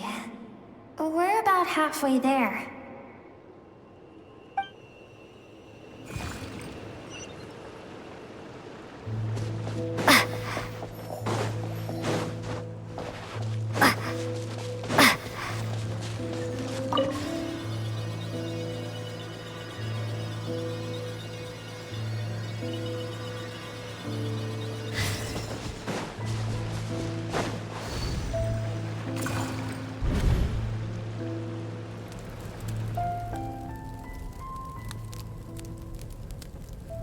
We've made it quite a ways already. This is Skirk, when she first began training under Sirology. I have set your broken wrist. Tomorrow, you're to train twice as hard. No tears this time. Good. Attempting to garner sympathy through tears is a habit of the weak. A pitiful, useless ploy. Can I ask a question, Master? Why did you save me? I keep thinking, maybe it would be better if I had died. I wouldn't be haunted by that fire all the time. I wouldn't have to go on like this. I saved you because I have a plan for you. It has been too long since I fought a battle that demanded my full strength, and I hunger for it. Every so-called genius and prodigy I have faced has crumbled like sand underfoot. Before me, even fate bends the knee. So, I will teach you everything I know. Train you by whatever means necessary, in the hope that one day, you might surprise me. But I don't want to draw my sword against you, Master. What you want matters little. Among the boundless sea of stars, the cries of the weak are but faint murmurs that disappear into the void. You of all people know that well. Yes, Master. From that day forward, all she knew was grueling training, emptiness, and fatigue. After some time, her talent bloomed, and she gained control over her emotions, like her master. How should I put it? It was not that human emotion disappeared from her heart, but that reason came to dictate all she was allowed to feel. I suppose it was at this point that she became the Skirk you know today.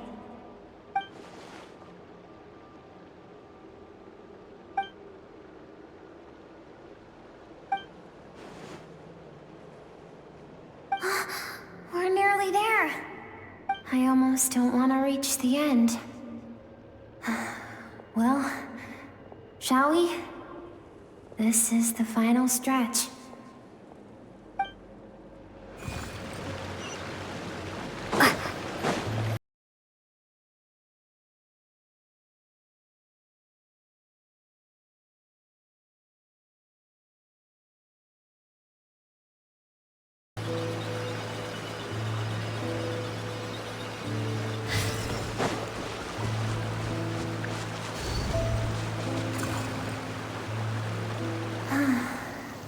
These are Skirk's happiest memories. What a simple and carefree time it was. Wisps of clouds dotted the sky. The sun bathed everything in golden light. And when song filled the air, not even the shyest of flowers could resist swaying along. This is Skirk's homeland. She was so curious about everything as a child, always skipping school to go exploring instead. There was so much to discover. The treasures at the bottom of the sea, the secrets beyond the stars, and that merchant ship packed with adults wearing those strange clothes. Yes, the ship. That was the beginning of the end. It was a spaceship. When it arrived, the people that disembarked wore smiles on their faces and spoke of friendship. They claimed to be merchants from a neighboring planet, looking to establish trade. Skirk's parents, her relatives, her neighbors, everyone welcomed the newcomers with open arms and allowed them to explore the planet. To them, the visitors were guests and should be treated with hospitality. No one had any. Skirk had skipped school that day, like so many times before, so she was not caught in the immediate wave of destruction. But when she came home that day, only fire and ruin awaited her. Countless people cried out to her for help. People she knew and loved. Friends and relatives. The little girl who lived next door. The shop owner with the bad leg. The bad-tempered teacher she had made fun of just that morning. Their lives were discarded like worthless trash as the fire consumed one life after another. Skirk was helpless. All she could do was run. And so she did. She kept running until an unexpected figure crossed her path. If Sertology hadn't been there in that moment, the fire would have claimed her life too. And there she would have remained, left to rot in the scorched earth, with no answer as to why any of this was happening.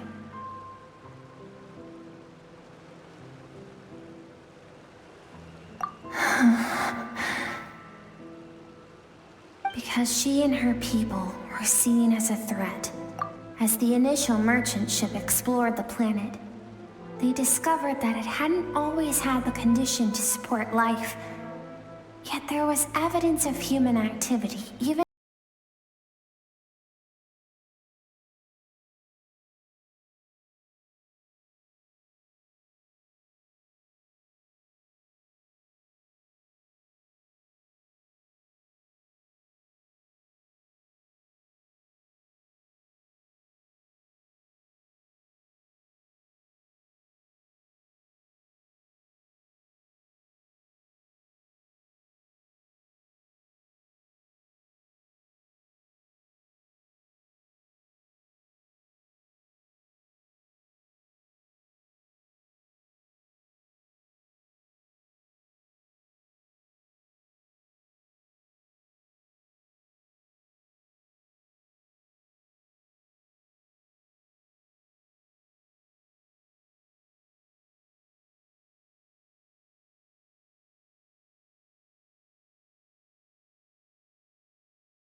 so you could bring her here?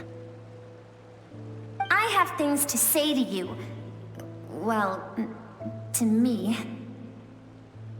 I want someone to witness our reconciliation, even if it takes an argument to get there. And she is the best choice in this moment. Her suppressed emotional self. The version of herself she keeps locked in the recesses of her mind, stifled by reason. All those rejected impulses, those discarded aspects of your past selves, they are a part of me now. I am who you used to be. Someone you have refused to face for too long. So, I came to face you instead. You're wrong. I've faced you all along.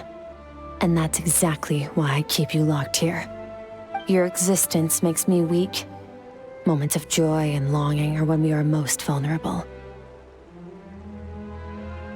Don't forget, it was a penchant for goodness over reason that doomed our homeland in the first place. The vastness of the universe renders everything insignificant. Our feelings most of all. Even so, learning from the mistakes of the past doesn't have to mean erasing everything. Strip yourself of your so-called weaknesses, emotions like kindness and empathy, and what makes you any different from the ruthless soldiers who slaughtered our people?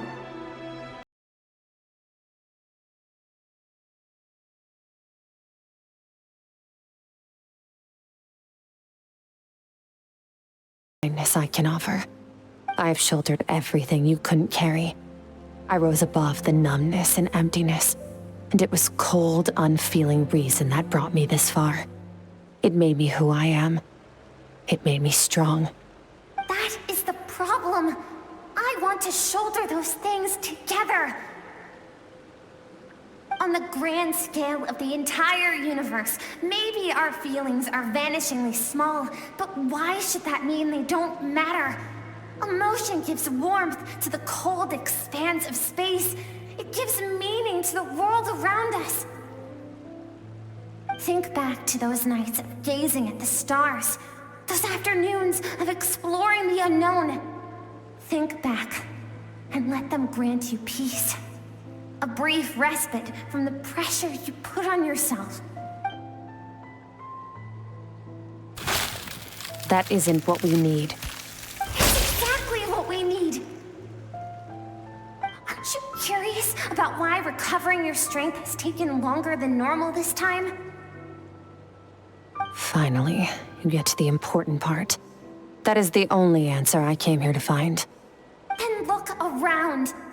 Look at your inner world. You cast aside your dreams and curiosity, and in doing so, you lost your original motivation. You severed all connection to who you used to be, so you can no longer draw strength from your past. Now, the only things driving you forward are fear and survivor's guilt. But these cannot take you far enough. And so, this river, the source of your strength, grows more polluted by the day. And you think that means I should seek help from a weak little thing like you?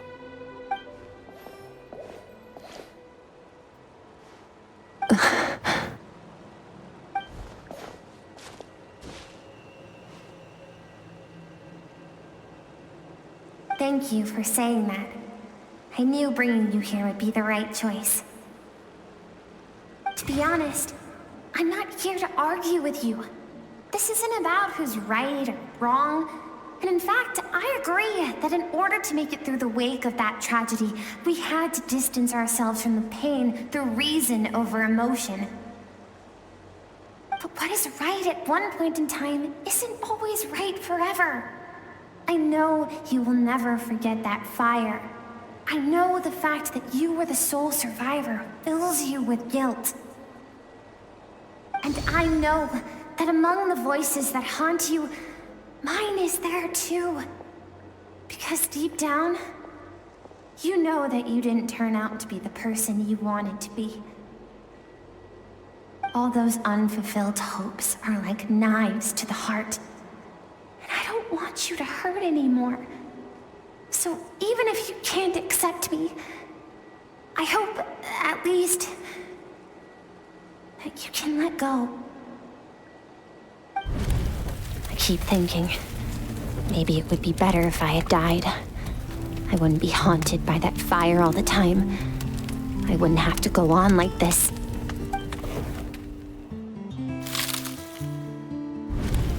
Your dad and I, we're not afraid to stare death in the face, but we need you to survive.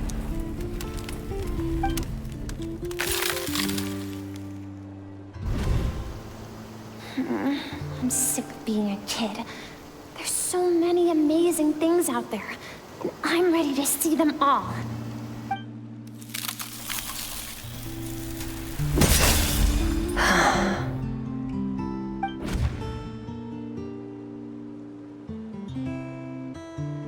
I remember. There was a song Mom and Dad always sang when we went out to fetch water. Dancing water. The sand along your path is begging for your song and movement. Will you carry this burden with you on your journey? I am not the dancing water, and you are not the burdensome sand. But if this is your wish, then I will carry you with me until the end.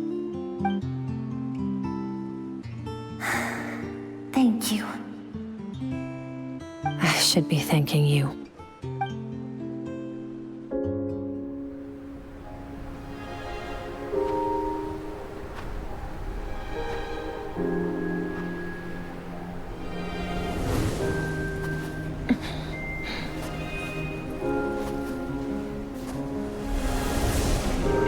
Run, Skirk, run! Remember, leave no one alive!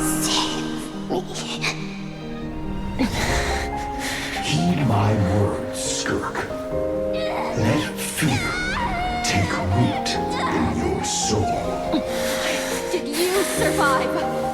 Why was it only you? Skirk, did you become a positive light in this world?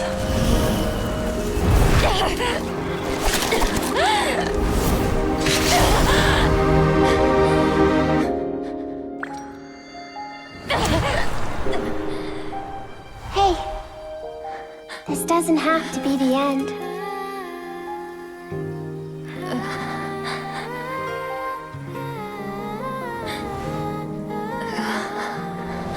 Life is a gift.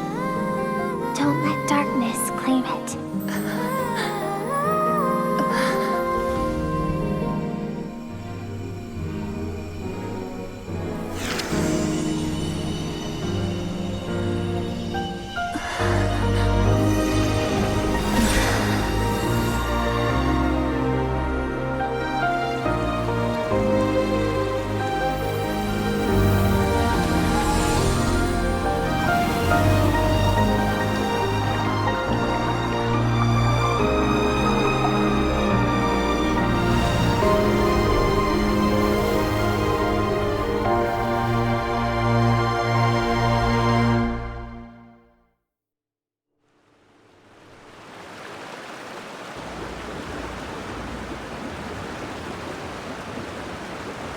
So, you saw my memories then. I once asked my master if survival of the strongest was the law of the universe. He said no. But in a world without order, those with no moral boundaries tend to be the ones who survive.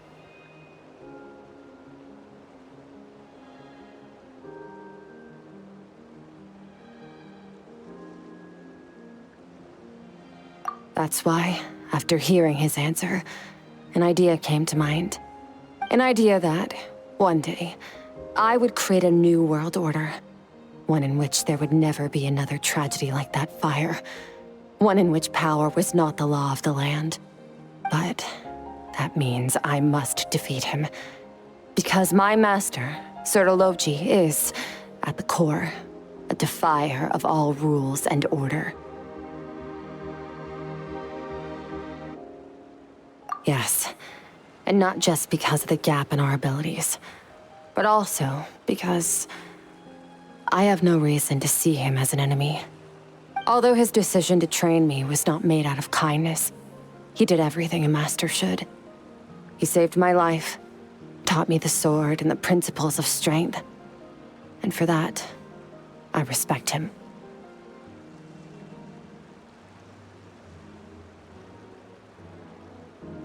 I know. And it's not something I want. But Master never goes back on his word. I have to treat everything he says as a promise. He's no longer into that, but he sends me messages through the Abyss every now and then. Most of them are simple greetings, or an answer to one of my questions. Every time I hear from him, my heart skips a beat. And I wonder if this is the moment where he'll finally appear before me and tear down everything I've built to pieces. Maybe that means I do live in eternal fear, just like he said. Yes, I respect him, but I'm also afraid of him. And for that reason, the pursuit of strength consumes every moment of my life. I don't know what Master has planned, but I have to be ready.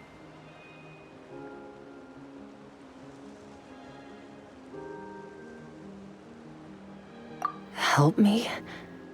Why? This isn't your fight.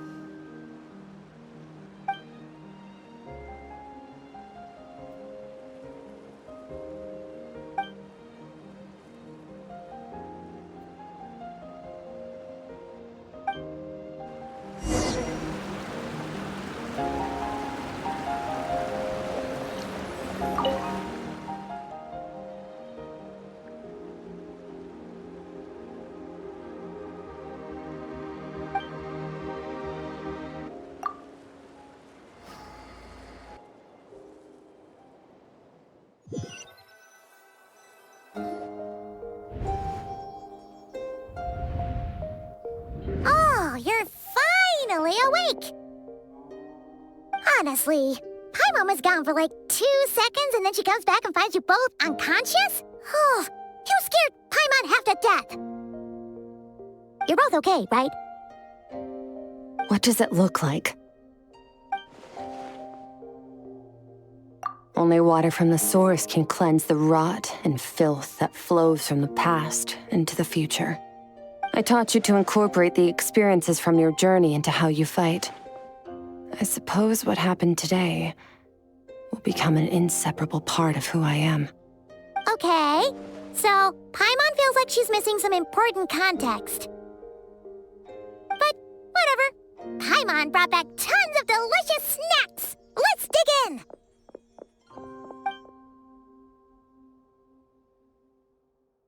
All right. It's about time we finished what we started. We're gonna deal with this thief for good, right? This time, I'm not going to tell you to hold back. But having digested even more power in the meantime, he's going to be tougher than before. The good news is, we have no reason to pull our punches this time. So, let's go. Same place as last time.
form the all-devouring narwhal changed into? How come he knows that, too? Really? So, you're telling Paimon that giant whale and this guy can both turn into the fowl? How does that work? It's a subconscious instinct. Any intelligent being who longs for his level of strength is bound to mimic his appearance. It's a natural response after encountering someone as powerful as Master. To them, he represents ultimate power. We know the person before us has encountered Master, and we know he stole a portion of my power. So it's not surprising that he would assume this form. Okay. Oh, the closer Paimon looks, the more intimidating it gets. Nervalette isn't here this time, so it's up to us. He won't have the nerve to steal again after we're done with him. Let's teach this guy a lesson. Eternal, infinite, everlasting. Skirk! Water jet! Wipe out!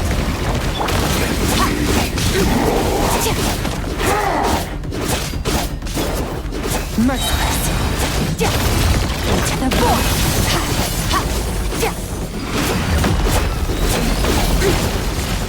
Extinguished. Haven't forgotten your training, I hope. Mine to wield.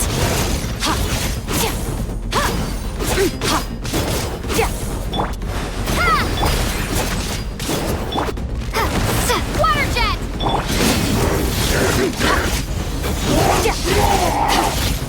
Mine to wield.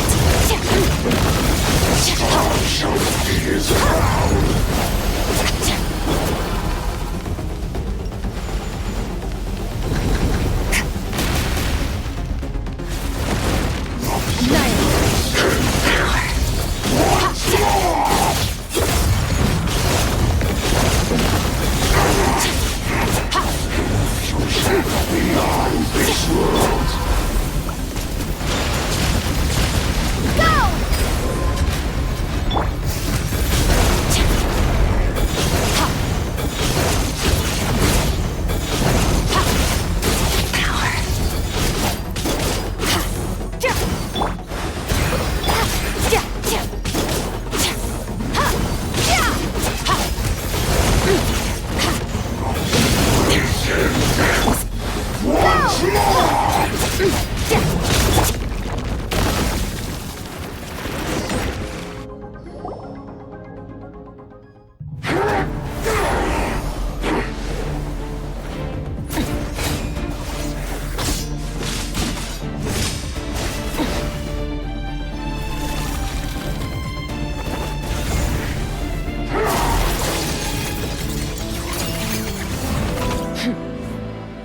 Haven't had enough of my power.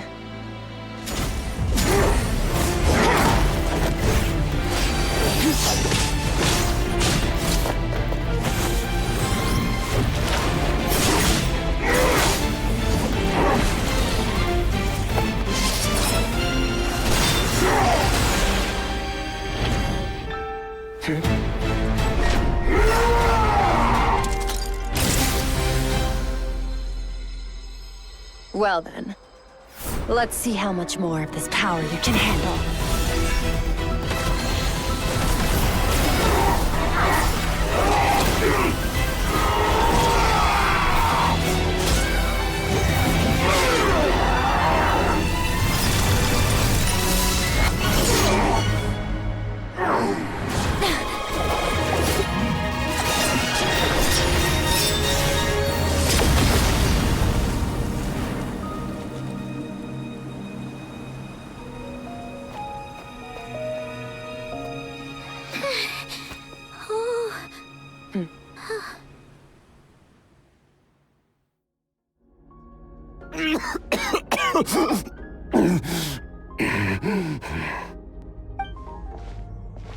Well, have you come to your senses? You saw that my body was at its limit.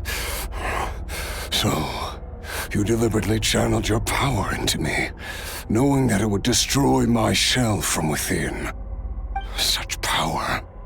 such keen battle instincts. So you must be... Skirk, Sertologi's disciple. How long has it been? How long has he been away from Tevat?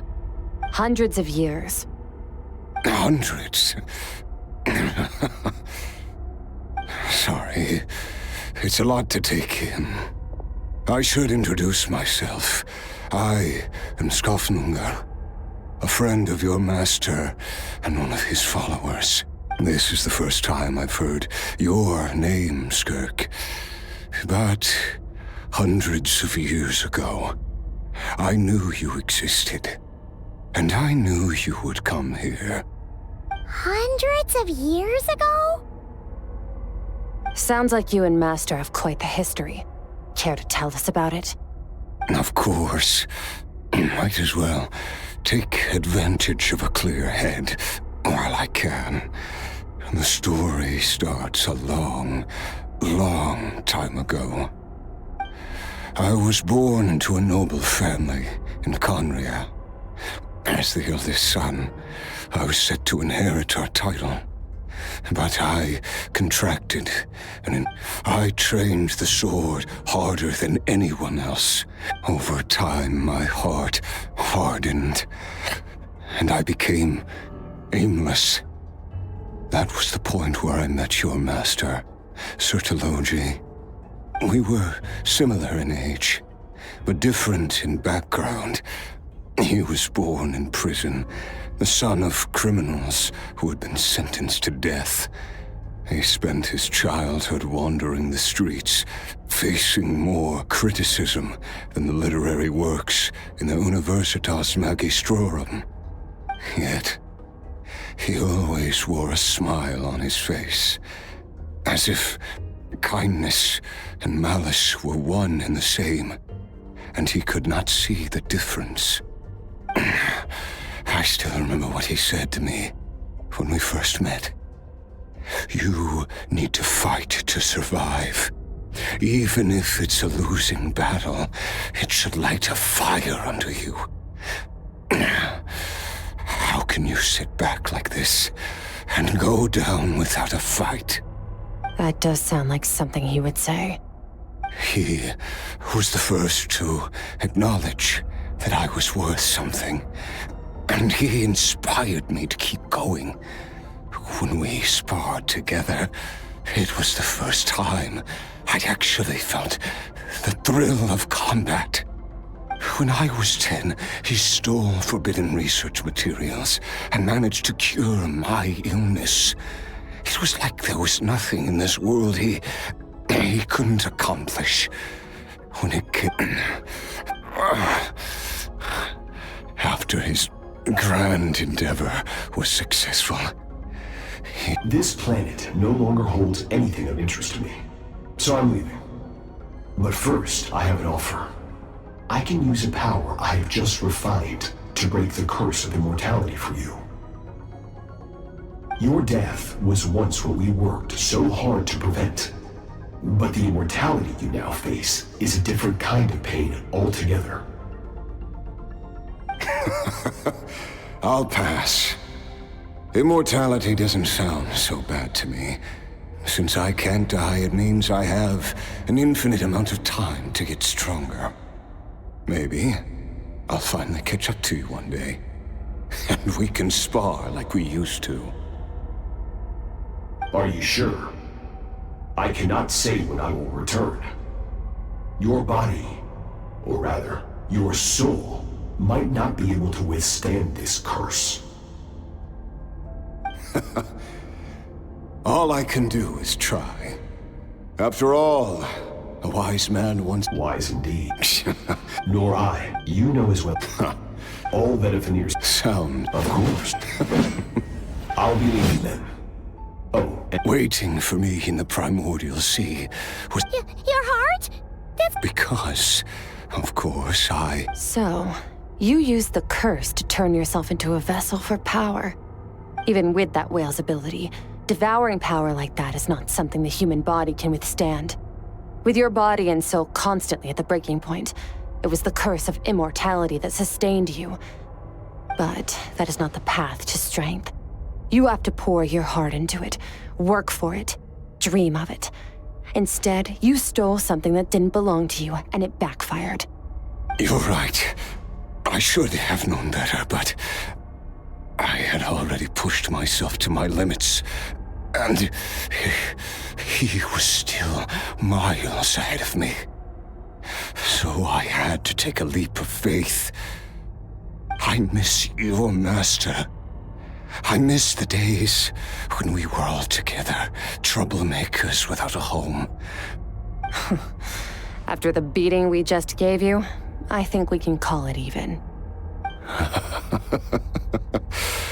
You're an interesting one as well. Sertologi's disciple.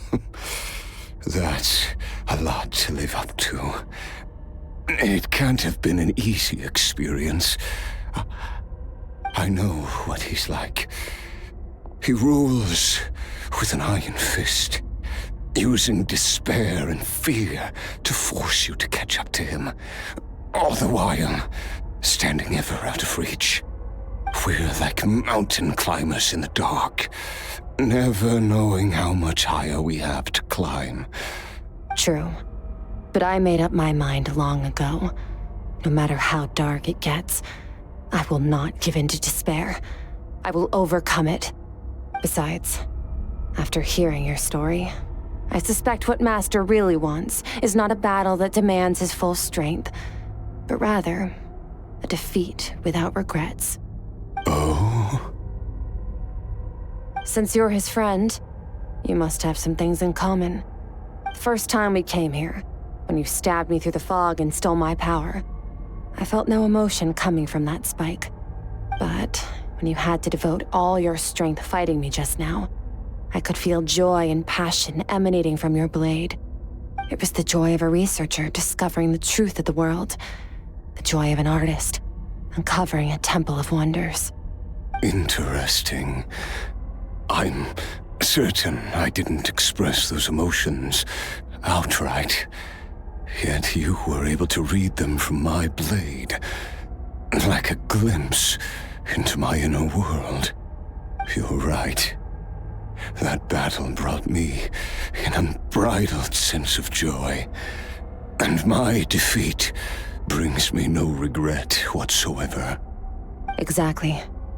I think Master also craves a battle like that. One where his opponent forces him to use all his strength, unlock the extent of his potential, and transcend his own limits. A battle to end all battles. After which, all can come to an end, including, perhaps, his life. For that very reason, good and evil are meaningless to him. He has one purpose, one goal: to complete himself. It's one of the secrets to his strength. Perhaps you're right. Perhaps that is his call. What a battle that would be. Oh, to witness such a...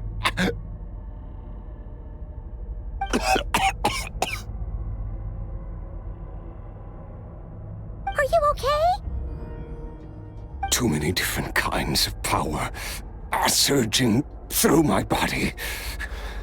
The curse of immortality allows it all to coexist, but it does not remove the pain. I won't be able to hold on to my sanity for much longer. What a shame.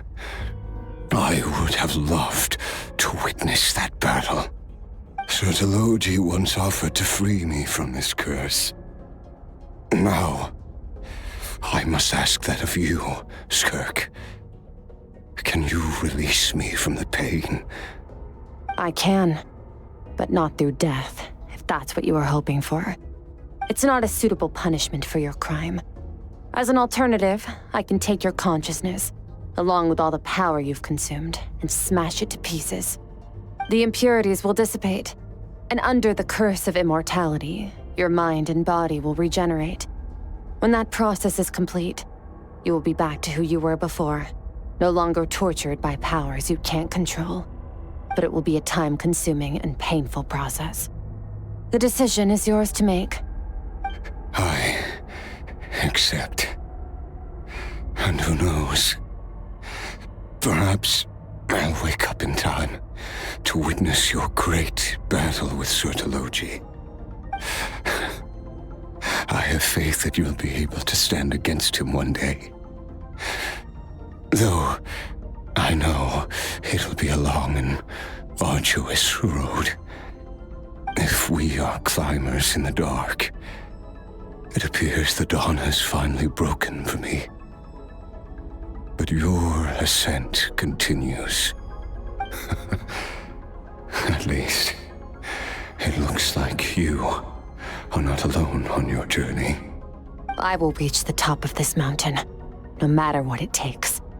And you, Skafnungur, will be my witness at the end of all things. That's finally over. Let's get out of here. Huh. At least we don't have to make a mad dash for the exit like last time.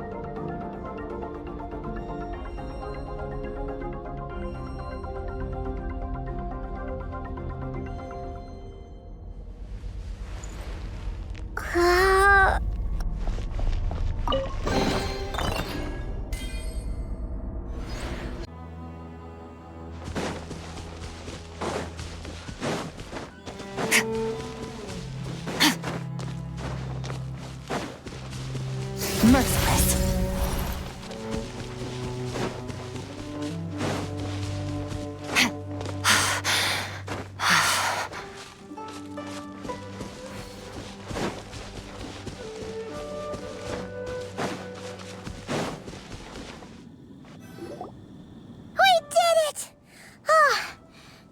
A few days, but it feels like forever.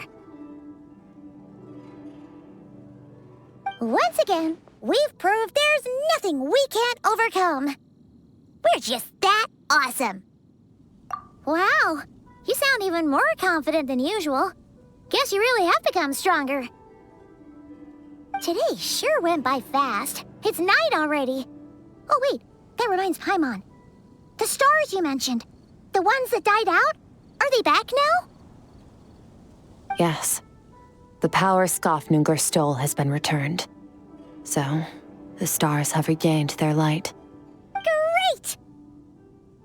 Huh, it's crazy that you even noticed their light was gone. There are so many stars in the sky. If a few disappeared, Paimon definitely wouldn't be able to tell.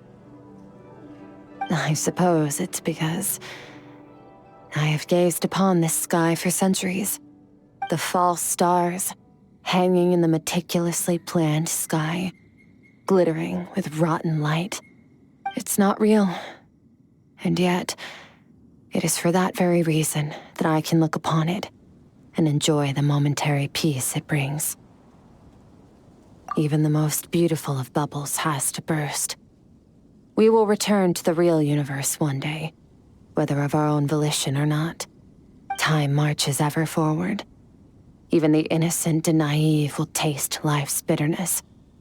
Yet through hardship, we grow until we learn to seize the sands of time for ourselves and uncover our true strength. Though we gaze upon a false sky, its vastness and majesty is palpable. One can only wonder, what is it going to take for kindness to reign supreme in the vast expanse of the universe? Ugh, this is all going over Paimon's head. But if she knows one thing, it's that the Traveler always finds a way. Ever since we met, she has filled Paimon's days with happiness. No matter how tough things get, she always finds a way to make it better. If it's too big a job for one person, then we'll do it with two. And if two's still not enough, then 3. We've met so many amazing friends and accomplished so many amazing things. As long as we don't give up, we can make any wish come true. I suppose when it comes to you, anything is possible. Well, I should be going. Now that my power is no longer isolated from my emotions, I need more practice to get used to it. I suppose fate will decide. Maybe we'll bump into each other on the street. Or maybe we'll reunite on a different planet entirely. Regardless, reunions and partings are but passing moments. More than anything, I hope that, at the end of this journey, wherever it takes us, we stand in a world reborn. One without war, pain, or forced partings. One where new life can bloom, even where there was once nothing but scorched earth. For this, we must all work to become stronger. Goodbye, traveler. Remember your training. Make sure to put it to use. Bye!